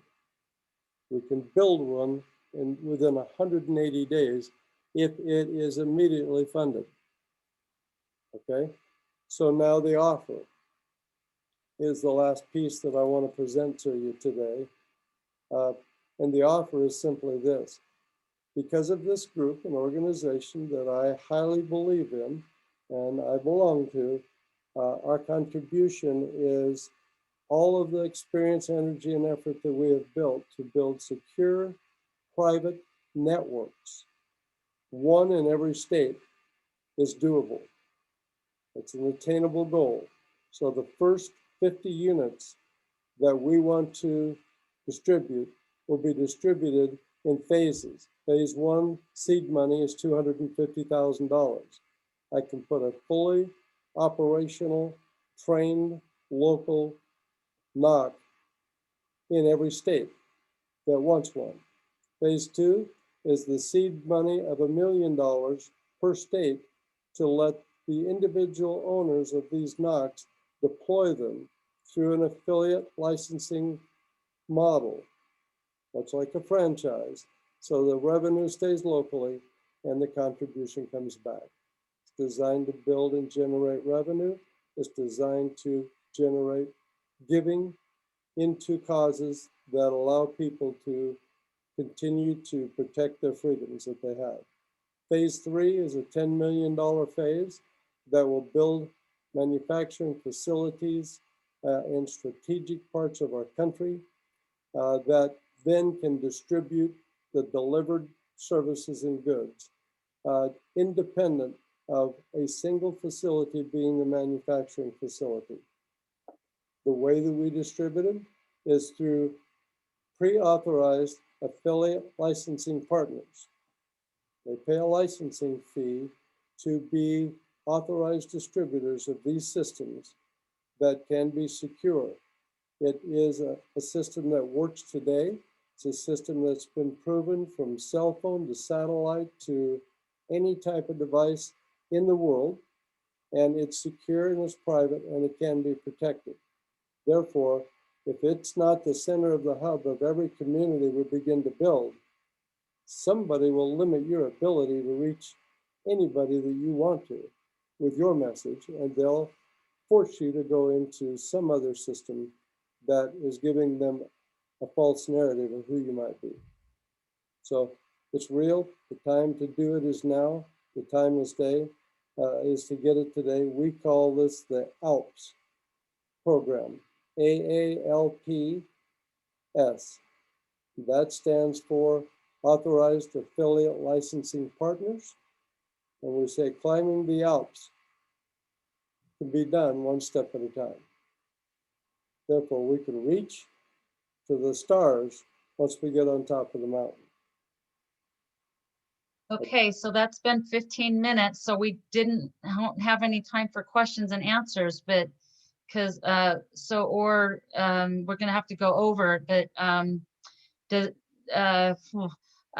okay, but I've got the next people here to present. So, but we need to ask questions. So asking if it's okay if we go ahead, Myron and Thomas and Paul, if it just spend 5 minutes on answering questions. I have some questions. So does anybody else have any questions first with Rodney? Did you understand what he was saying? Absolutely. Okay. Anybody, do you have any questions for him? No, I don't. Okay. So my question I don't. for Rod, hi. So my question for Rodney is that your first ask is for 250,000, and for that you can build 50 of these satellite centers that can be utilized if needs be in a case of an emergency, that they could actually be dropped into every state so that everybody would be able to communicate, right? Now, I want to clarify that. $250,000 will build a completely operational, trained, and functional unit. One. Okay, I thought it was 50. So one. We want to build 50 and put one Okay. in the state, but we won't be able to do that with just 250,000. Okay, I guess So all right. we want to make sure that they're remainable once we build them, so that the people that purchase them can then develop that state in its communication infrastructure. Okay. And then you're going to do an affiliate program from there forward, and then build, develop, or manufacturing with the 10 million from there forward. That's your right. ask. And what is your return on investment? What are you giving in? Is there collateral, or what type of return are you giving to the investors? We're giving stock as collateral in the corporation to legitimate investors. We're vetting the investors through our corporate attorney channels, and want to vet it through Tony's organization so that it has sustainability through this group as well as that. Our anticipation is 80% of the profit and return from each unit will remain with the person who bought the unit in the state they're in. And the other 20% will come back, 10% will come back to the corporation for R&D, and 10% will go to Regener8tive. Okay, any other questions about that? Do you have any financials to send to Tony? You'll send those so we can see the financials of your projections and then how you assume those projections? I'm gonna vet that with Tony this week and have him help me put it in the format that he needs it to present it to investors. Okay, all right. So anybody else? No?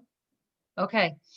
All right, thank you, Rodney. All right, so next, so I guess, let's see, where are we at? So Paul, or who's presenting for your group? I always wanted to introduce it. You have 10 minutes, 10 minutes of Yes. presentation and then 5 minutes of question and answers. And then after that, Tina is gonna do a really special treat for us again, for those that want to stay and kind of go within and enjoy a business meeting that's edifying.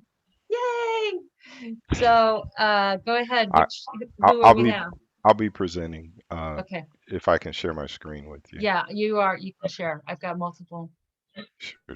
Sure thing.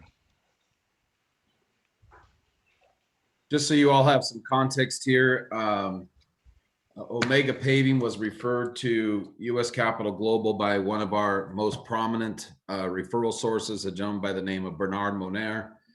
Mr. Moner has referred 8 multi-million-dollar projects to our company. He's helped us raise capital for clients.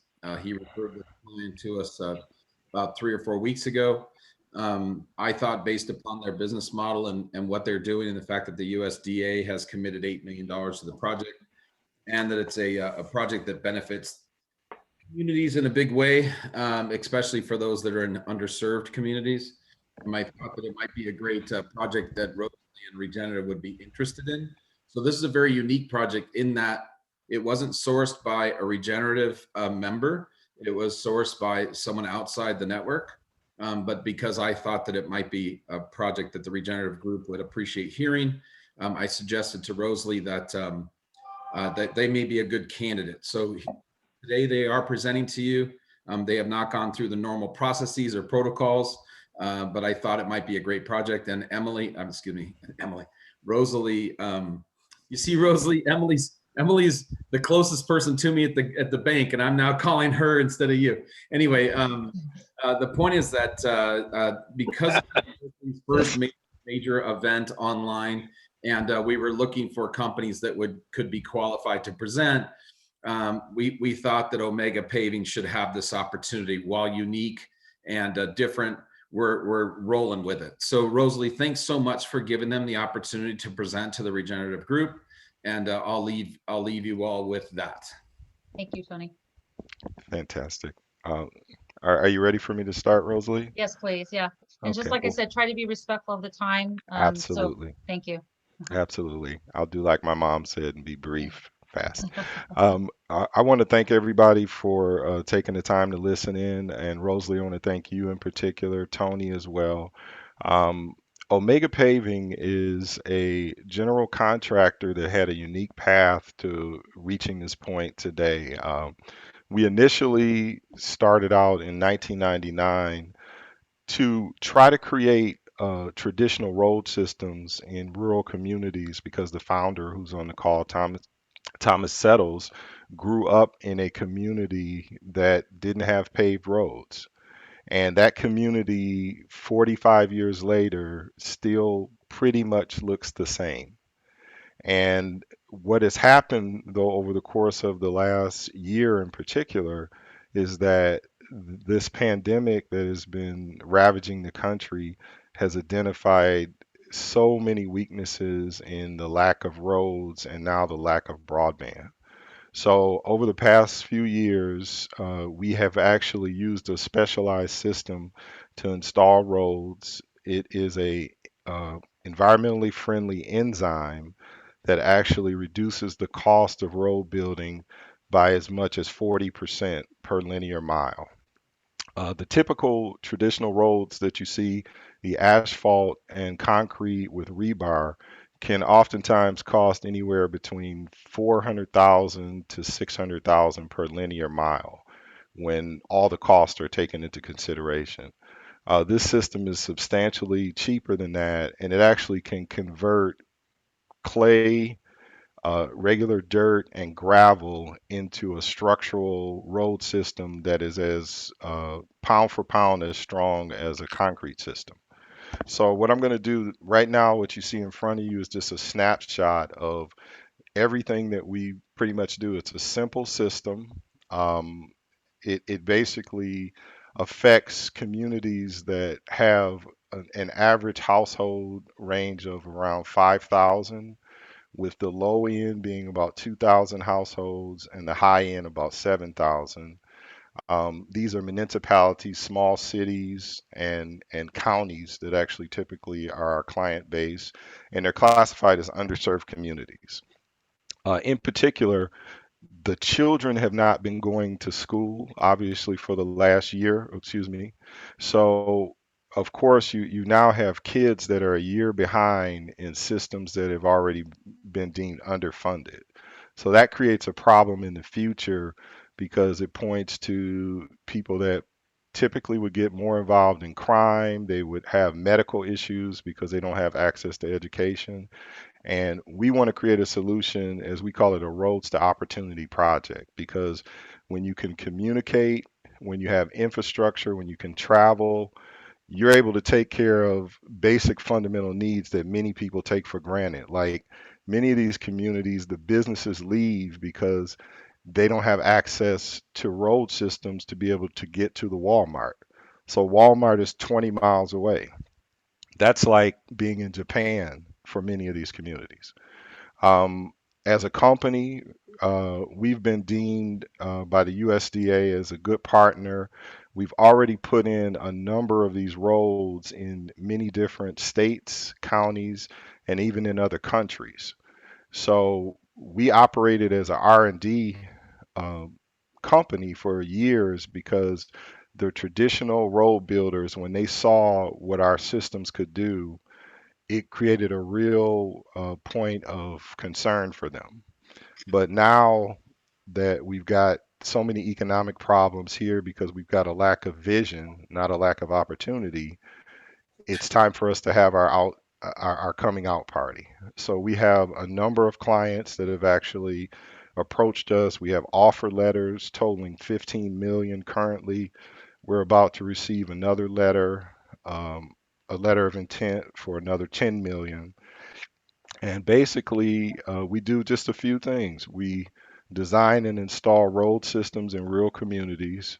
We design and install microwave broadband systems that have up to 5G speed so that these communities can get access to medical information, telemedicine, online schooling. Their folks can go to college. They can participate in what we call the 21st century.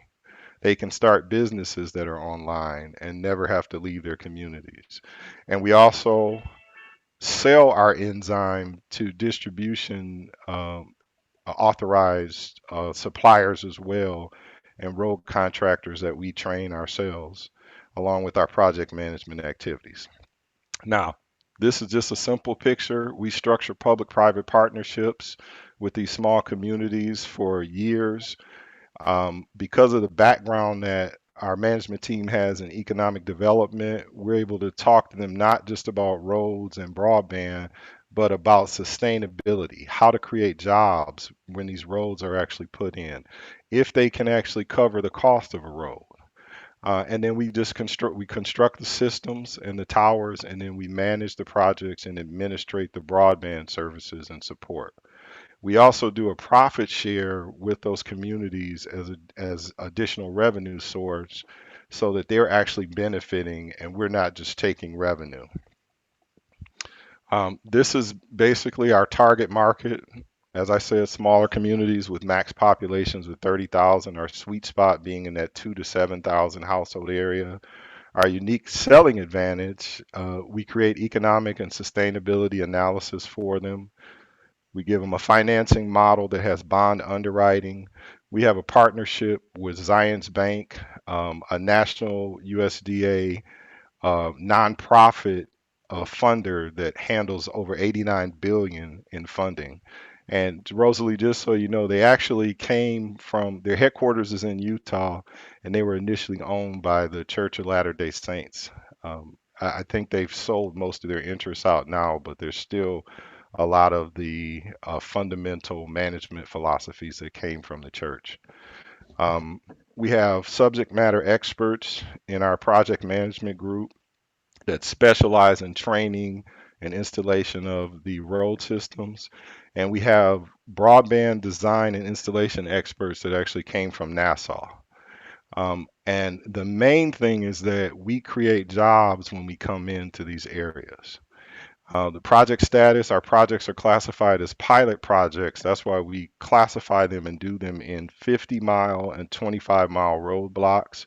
So we fall under non-competitive bid classification because the major incumbents would try to destroy us because they see us as being problematic for their cost model. We're not really after their target market, but they really don't want us in the business. But now we're needed, so the clients, the municipalities that fit this category are asking for us. Omega Paving was founded in 1999. We specialize in applied research and development solutions for this PaveZine enzyme that we actually use to build the roads. And what it does in all simplicity is it extracts the water and moisture from the molecules in the sand and clay and then acts as a bonding agent to compress it. So, as you know today, a lot of the areas around the country are dealing with snow and freezing temperatures, and this model basically makes it so that that is not an issue because it's extracting those water molecules out, so you don't have the expansion and contraction. Um, I'm going to move on. We've actually done projects in several of 20 targeted U.S. states. Those that deal with flooding and different things like that, and have extreme temperature changes. We have some major roads that we've done in the Caribbean, and we actually were in line to put an entire infrastructure system in several countries in Africa before there were a couple civil wars. So, and on average, as I said, there's about a 35 to 40% per mile value savings. And then our turnkey broadband solutions are provided at affordable monthly subscriber rates. And these are markets that generally don't appeal to the incumbent suppliers, the Verizons, the T-Mobiles, because the population density isn't there. They don't like that. This is actually one of the recent letters of intent that we got from the client that we're sitting on. As we say, we're shovel ready. They're waiting for us to resolve these last couple of issues. We have a $10 million project for this one. It's a 50-mile road project. There's $2 million in capital to meet the USDA underwriting requirements. Today, we're not asking you for that much because we have time to actually develop this. But as I said, the initiative is to design, build, install, and manage these broadband systems and these roads. This is a second project that we have as well, a total of 15 million that we're sitting on. Clay County, Mississippi is the second one. We actually have that offer letter as well. And these are projected opportunities that we're looking at with very high confidence, approximately 326 miles of road paving and coverage for 10 to 20,000 household broadband subscribers. The revenue is fairly significant, but what's even more significant is the jobs and the lives that are being changed. Medical services, the educational access, and then the economic growth, because it's just part of today's movements. People are looking to move away from densely populated cities with high populations to actually go back to more rural communities with more space.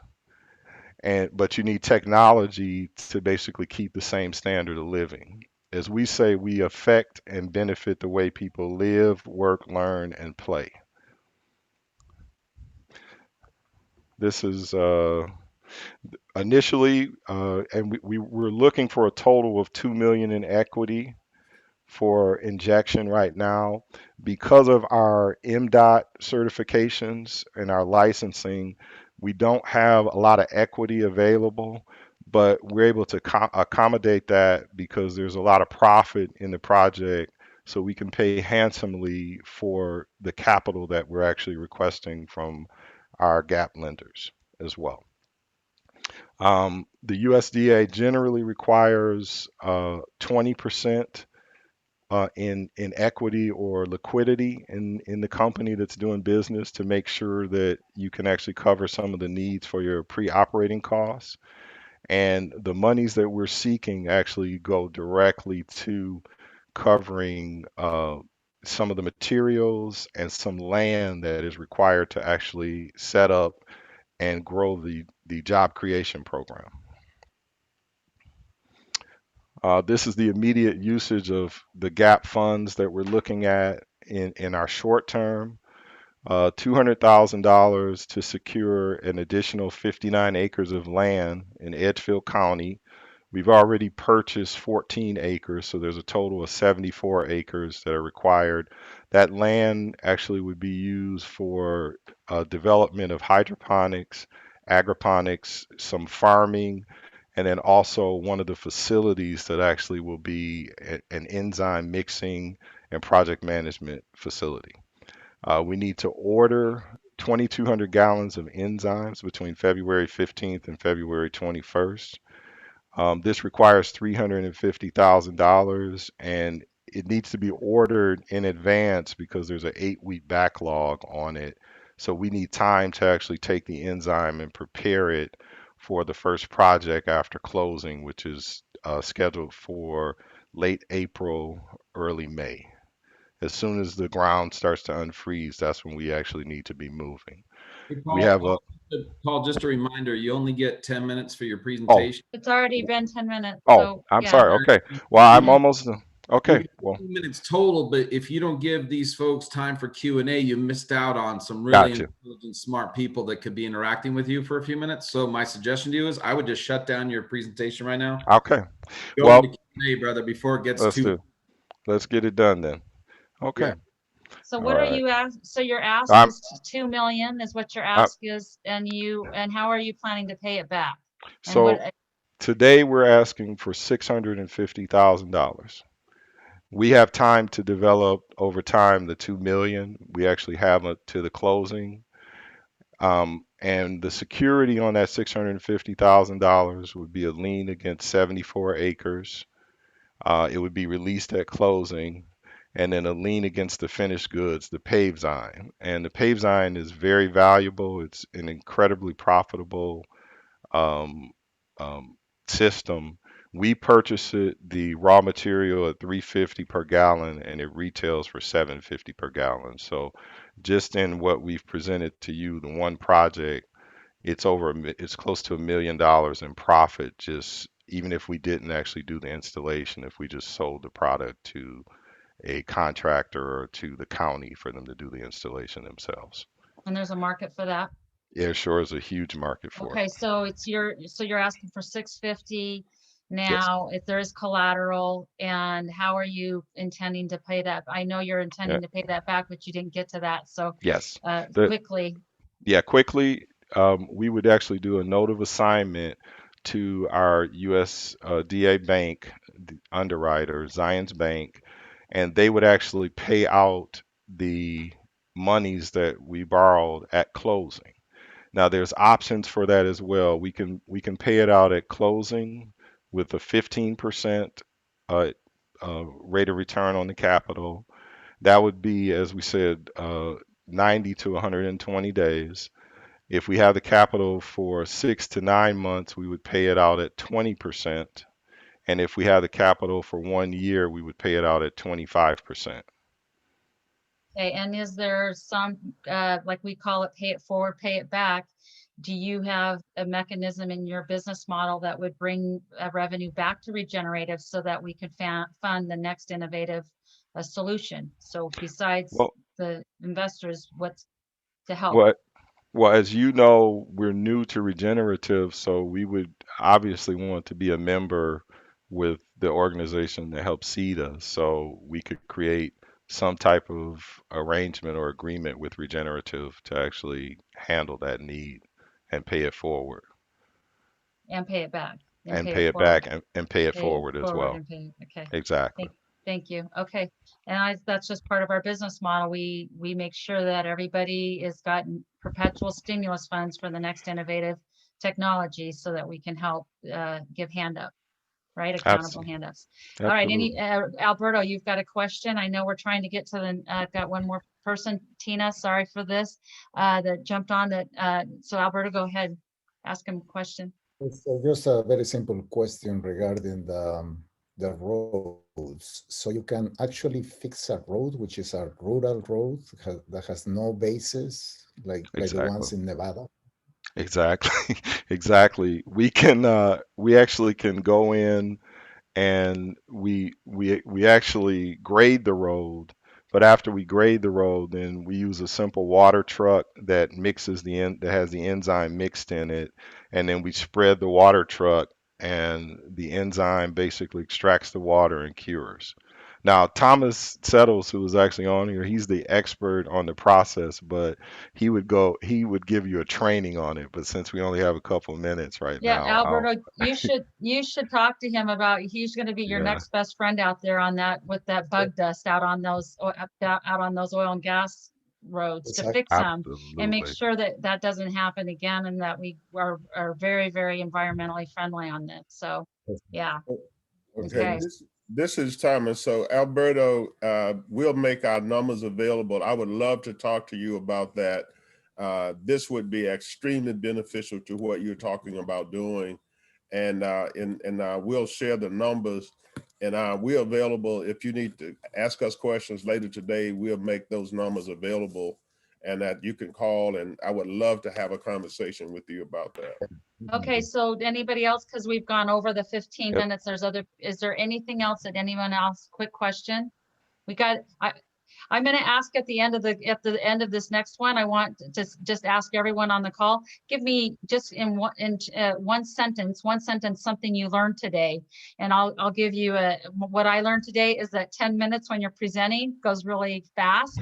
And when someone's presenting 10 minutes, it's really slow. So make sure you guys know we try to get our 10 minutes, that we're concise in what we're trying to say. We have our attention span pretty soon. It's off in la la land. So make sure that we get right to the point so we can make sure we get all the questions answered on these calls.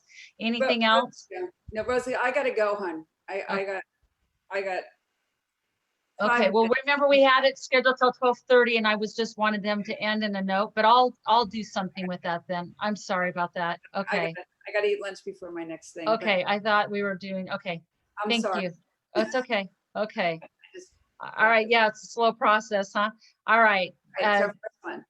Okay, thank you. All right, so the next people really quick, we've got David and Jeff. So go ahead, please. Rosalie, just a heads up, I have a 12 o'clock, so I got to jump. Okay. Okay, thank Thanks, you. Tony. Thank you. All right. David, are you ready? Here. Okay, so I'm taking control of the screen. This is Jeff Seltzer. So I'm stealing the screen from you, Rosalie. It's okay. All right. Okay, portion of the screen, share. Oh, wait a minute. No. It's asking me to do something with, here we go, okay. And play rehearse slideshow. All right, now I'm aware of that whole 10-minute phenomena, so I'm going to race through things. We're only going to do the short part of the presentation, and anybody who has questions will leave right then. And you can just buzz me when 10 minutes is up, and I'll be through most of it. Okay. Okay. All right. Good. All right. So Resonate Blends. We are a public company. We're traded on the OTCQB, which is over the counter, obviously. We are raising funds to support the release of Con, our first consumer product in the first quarter of this year, the end of March, actually. We are a innovative cannabis products company, high-end focused brand. We are innovating across business, creative, product, and manufacturing. Now, our mission, it's very, very clear. Our mission is about demystifying cannabis. We are dedicated to normalizing cannabis in people's lives on a day-to-day basis. There is an enormous amount of anecdotal evidence out there about the benefits and uses of cannabis. We believe the anecdotal evidence is understated. We look deeply into the science. The science is beginning to back that up as research is being allowed, as regulations are beginning to soften. But there's also an enormous amount of confusion in the marketplace. There is, a bifurcation of recreational and medicinal uses, and we believe something different. We believe that the use of cannabis covers a wellness lifestyle, which exists between medicinal and recreational. We're dedicated to absolutely clear education, repeatable formulations, well calibrated so people know exactly what they're putting into their bodies. And we think that what we are doing is particularly important in the context of COVID. Now, because of where we're presenting this, I'm going to dig into that a little bit because it's important in its context. We've been asked a number of times whether or not we would take our science and understanding of the effects of cannabis and the different components and how we formulate it and begin to develop some products for PTSD for our veterans. And we have not started that process yet, but we're very engaged in wanting to do that for a whole host of reasons. The primary one, because we think we have a great deal of benefit there. In the context of COVID, as soon as COVID lockdown started, the sales of cannabis in California shot up 30% overnight. And if you take a look at the statistics of request of mental health services through the different medical facilities in California, those have spiked 60 to 100%, mainly around, we're guessing, anxiety, depression, insomnia, those types of things. These are all things that cannabis and our formulations in particular are very, very well honed for. So we think that our products are not only important in terms of calibrating what cannabis is going to be in our culture, but it's also going to be very, very important in supporting people as we believe that our culture is going to be going through something that's very similar to PTSD on a pretty culture-wide basis. And we want to be part of support of that. Now, the mission of demystifying cannabis, it's all founded on a single mission that we have, and that is mastering the art of experience. Mastering the art of the experience means several things to us. From the point we start our brand, to how we talk about our brand, to how we formulate, to the experience you have when you touch our boxes, to when you use our products, to the mouthfeel, to the on-ramp of the experience, to the peak experience, to the off-ramp, to how you feel the next day. We treat all that like the experience of what we're engaged in. We are completely dedicated to the benefit of plant compounds to people. Our formulas are consistent, they're repeatable, they are precise, and they're all designed to support a healthy lifestyle. We do not support the notion of the what we call the checkout community, which is what we call the heavy stoner community, and the reason people compare cannabis to alcohol. We think that it's an entirely different thing. We think it's more towards being able to support a mindful, intentional lifestyle about where you want to go in life. We call, by the way, our mastering the art of experience, the art and science of cannabis is what we are dedicated to. Beyond that, we look at the entire cannabis market, and what we see is that there's a lot of ways to make money. The projections show $100 billion market. There's large-scale commoditized businesses, grow extraction, which are going to make money. There's services, but what's going to lead it is brands, value-added brands, things that people can connect to, understand, and become loyal to. Our first brand is called Koan. Koan's tagline is "The active ingredient is you." It's directed directly at the wellness lifestyle. People in the wellness market are very conscious of what they eat, what they put in their system, why they're putting it in their system. And we support that. That goes back to our mastering the art experience and demystifying cannabis. And our first product, and this is where I'll call halt to meet our 10-minute thing, is a cordial. It's a very, that noise is my dog, that's not me. Stop. Thank you, good dog. So the cordials are unique products. They are little 10 milliliter vials. They're similar in structure to tinctures, but they're a different type of form factor. You can take it like a tincture, or you can just take it like a shot, or you can mix it into the drink of your choice. And then we have 6 experience targets. Calm, which is below the psychoactive threshold, but reduces anxiety and brings people into center, helps with focus, helps with this sense of flow. Balance, which is just above that, just above the psychoactive threshold. Love, designed to bring down the barriers to intimacy. Create, which is very similar to love, but it's more active. It's got limonene in it, which helps stimulate different thinking processes and brings energy. And then we have play, which is for going out to concerts and the like, and wonder, which is really for those who choose to use it in their meditation or spiritual practices. And we intend to innovate. We're not only innovating in terms of product, but also distribution, marketing, sales, communication, and education. And in short, that's who we are. We're a public company. We're looking for investment. I'm going to let David talk about the investment. David Thielen, he's on our team. David, do you want to dive in? Yeah, thank you, Jeff. And I'll just spend a minute on this because I know we're up to our 10-minute time limit. We are publicly traded. We are in the middle of a 506C offering. The C means that you have to be an accredited investor to come into our investment. The minimum investment is $25,000 to get in for each unit. And within that unit, you get an 8% note and a 5-year warrant, priced very aggressively. We've raised quite a bit of money, and we're getting to the tail end of this round.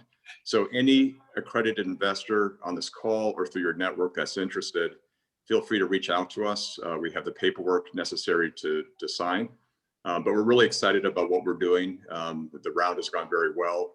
We're launching in March. There's a lot of excitement. We think, as Jeff mentioned, we can bring a lot of value back to the community and to this group with what we're offering in our product. So again, if there's any interest in coming into our 506C offering, feel free to reach out to me. Rosalie, if you want to send my contact information out, feel free to do that. And we appreciate the time on this call. Thanks. I have a couple questions for you. So if you We do 10 minutes. Was that 10 minutes? No, you have, well, you did 15 minutes almost, but you don't, we only have 2 more, it's 13 minutes. You only have 2 minutes for questions and answers. So yeah, question and answer would be, so how much have you raised so far and what are you still looking for? Yeah, we've, what we have in the bank and what is committed is about 1.5. And we may go a little bit above the 2 million. So we're looking for another million, maybe to 1.5 million. It depends on where we are, but we're feeling pretty good about where we are today, Rosalie. But we do have some in the left. bank. So how much is actually in the bank? I have people asking me this question. Sure, So half a how million. much is that?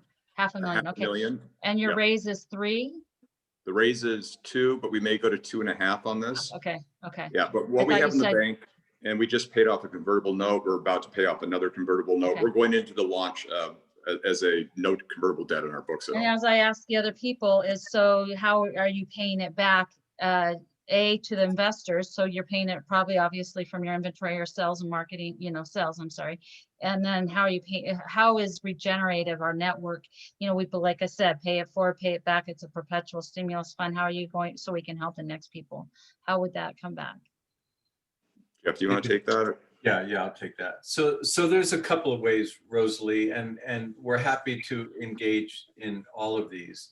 In the communities that you develop, we'd be very happy to provide the same type of sourcing of our products that we would to the the veterans community, which would be, you know, I don't know exactly what it would be, but it would be our cost plus a little bit, nothing, you know, nothing.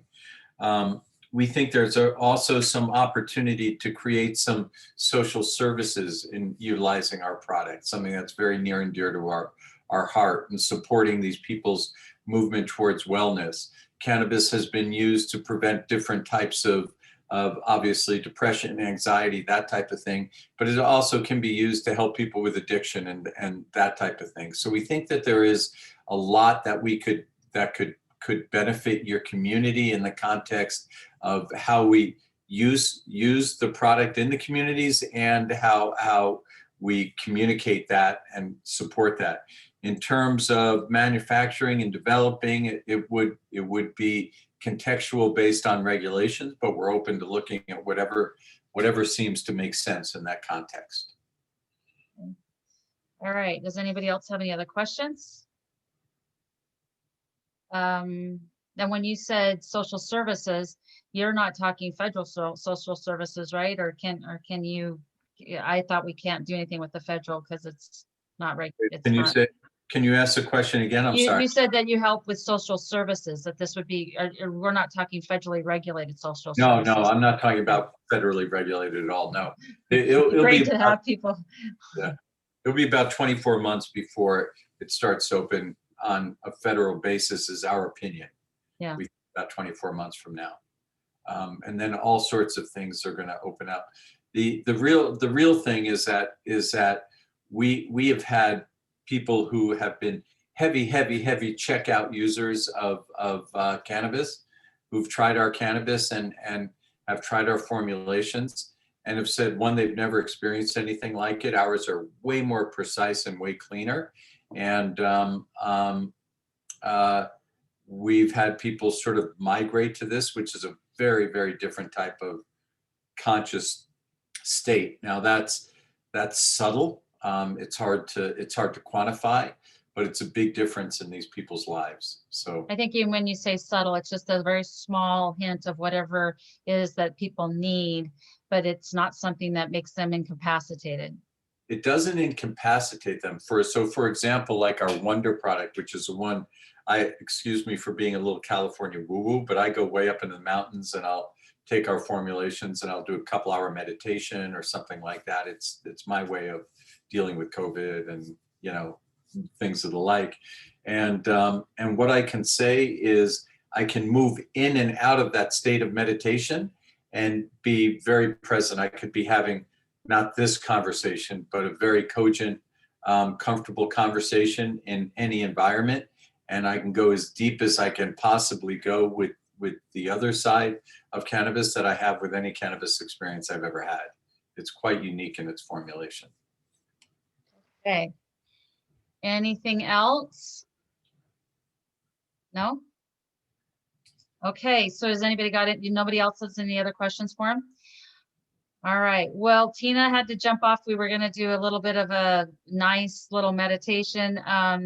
And we had a hard stop earlier, so some people had to leave. It was kind of one of those things, and we'll be moving forward on Thursday. Anybody wants to join us on Thursday for our regenerative meeting where we will be voting on which products do we want to move forward on and move them through the kind of a vetting process to see and get some subjective and objective opinions that we can go off of and make an educated decision. So I invite everyone to come on Thursday at 11:30. And Wayne, you have your hand raised? Yeah, Jeffrey, I'm curious about, usually with a new concept comes online like this, you have an issue of scalability. So what is your manufacturing process and what is your supply process so you can actually meet demand if you actually get a hit? Yeah, okay. So first, I mean, there's a couple of pieces that, so just so you know, that if you actually get a hit, we've been beta testing these all the way through. So we have 250 tests and written documentation, all that. Our manufacturing process, it's multi-leveled because the product is a little bit complex in terms of what it is. So first, all of the packaging, there's 126,000 bottles on the way back from China right now. Boxes for 42,000 SKUs are already printed and ready to go. So that aspect of it is handled. The actual formulation itself is handled by two separate manufacturers. One is the one that does this product in particular is water soluble. It has a lot of characteristics that make it especially what it is. But the process of water solubility is a nanoemulsification process. And that nanoemulsification process has its own technology associated with it. So we partnered with a company called Vertosa. Hey, we're just ending the meeting. Sorry, I've got people. Should I keep going or should I stop? All right, so I'll do this very quickly. So Vertosa is doing all the emulsification. The emulsification has gone through about a dozen iterations until we got the experience matrix exactly where we wanted it. So that's been honed. That is done. And now they bring together all the different components. They have all the cannabis licenses. They manufacture and put it into large vats. Send it to our other manufacturer, which puts it into the bottles, puts the caps on, puts it in the boxes, sends it to the testing facilities. After the testing comes back, they send it to our distributors. Our distributors are bringing it to 50 or so high-end dispensaries throughout the state. And we also are having a online purchase capability distributed to houses within 24 hours. We have a network of distributors. So you can go straight to consumer, but you're also using a distribution network. That's exactly right. And the reason we're doing it as a hybrid right now is because ultimately what we want is an entire family of products around this Koan brand, which will include different delivery methods. But we want to be one of the first digital native brands in the cannabis industry, because as we expand nationally, we will have 5 to 10 SKUs that will allow people to get the experience they want with the kind of ingestion that they want to take. And we want to be able to deliver it to everybody's house in the country within 24, 48 hours. I know that's a big call, but that's our long-term vision. Gotcha. Thanks. Okay. Yep. All right. So thank you guys so much. I appreciate it. This is Regener8tive. We're doing a action group call to action, moving forward with accountable hand-ups. We've identified several very good business sense and economic and both spiritual or humanitarian projects that are moving forward with helping each other as we invest in each other, and we co-labor where we have accountability in both giving and receiving as we move the dial up on integrity instead of just guessing that we give out funding and then hoping that it comes back. So instead, so is there anything that anybody wants to share that they learned today before we head out? We just got a couple quick ones, and then I got to go because I've got people waiting for me as well. Anybody wants to share? I learned, like I said, 10 minutes is a long time when you're short time when you're presenting, and 10 minutes long when someone else is. So I got you. I think the one thing I would like would be the ask. So what form is it going to take? Is it a bond? Is there collateral? And then what is the expected timeline for return? And I want that for everyone standardized so I can compare and contrast. So if I know this is the ask X in this many units, this is the format it's going to take, and this is the expected return and the timeline that we anticipate. If that gets standardized, it's going to make it a lot easier to compare these. yeah, I think so. And at the beginning, and we really have to get better at the 10-minute, get right to the point. People's attention span after 3 minutes, if they don't catch what you're saying, they go off on la. So we have to get really. Yeah, and Jeffrey was great. I mean, this was exactly the way we want it. When he talks about a convertible note, given the price rate, given the range, you get a good feel for it. And that's the kind of stuff that we need to standardize. Definitely. Thank you, Wayne. Thank you. Thank you, Rosalie. Okay. Yes, you're welcome. Anything else? Rodney, you got your hand raised? I just wanted to say what I learned today is there are a lot of things going forward, which is a lot different than last year's view of things that are happening in the world. So Thank you for putting this together. Yeah, thank goodness, exactly. Yeah. Yeah. I'm with you on that one. Exactly. Yeah, let's focus on the solutions, not the problems, right? Let's focus on the A and not worry about the F, right? There's, All right. there's an old parable, which is if there's a black wolf and a white wolf and they get into a battle, which one wins? And the answer is always the one you feed. So Yeah. let's feed the white wolf. Yeah, yeah. Thank you. Thank Anybody you. else? All right. Thank you so much, gentlemen and ladies. All right. Bye-bye.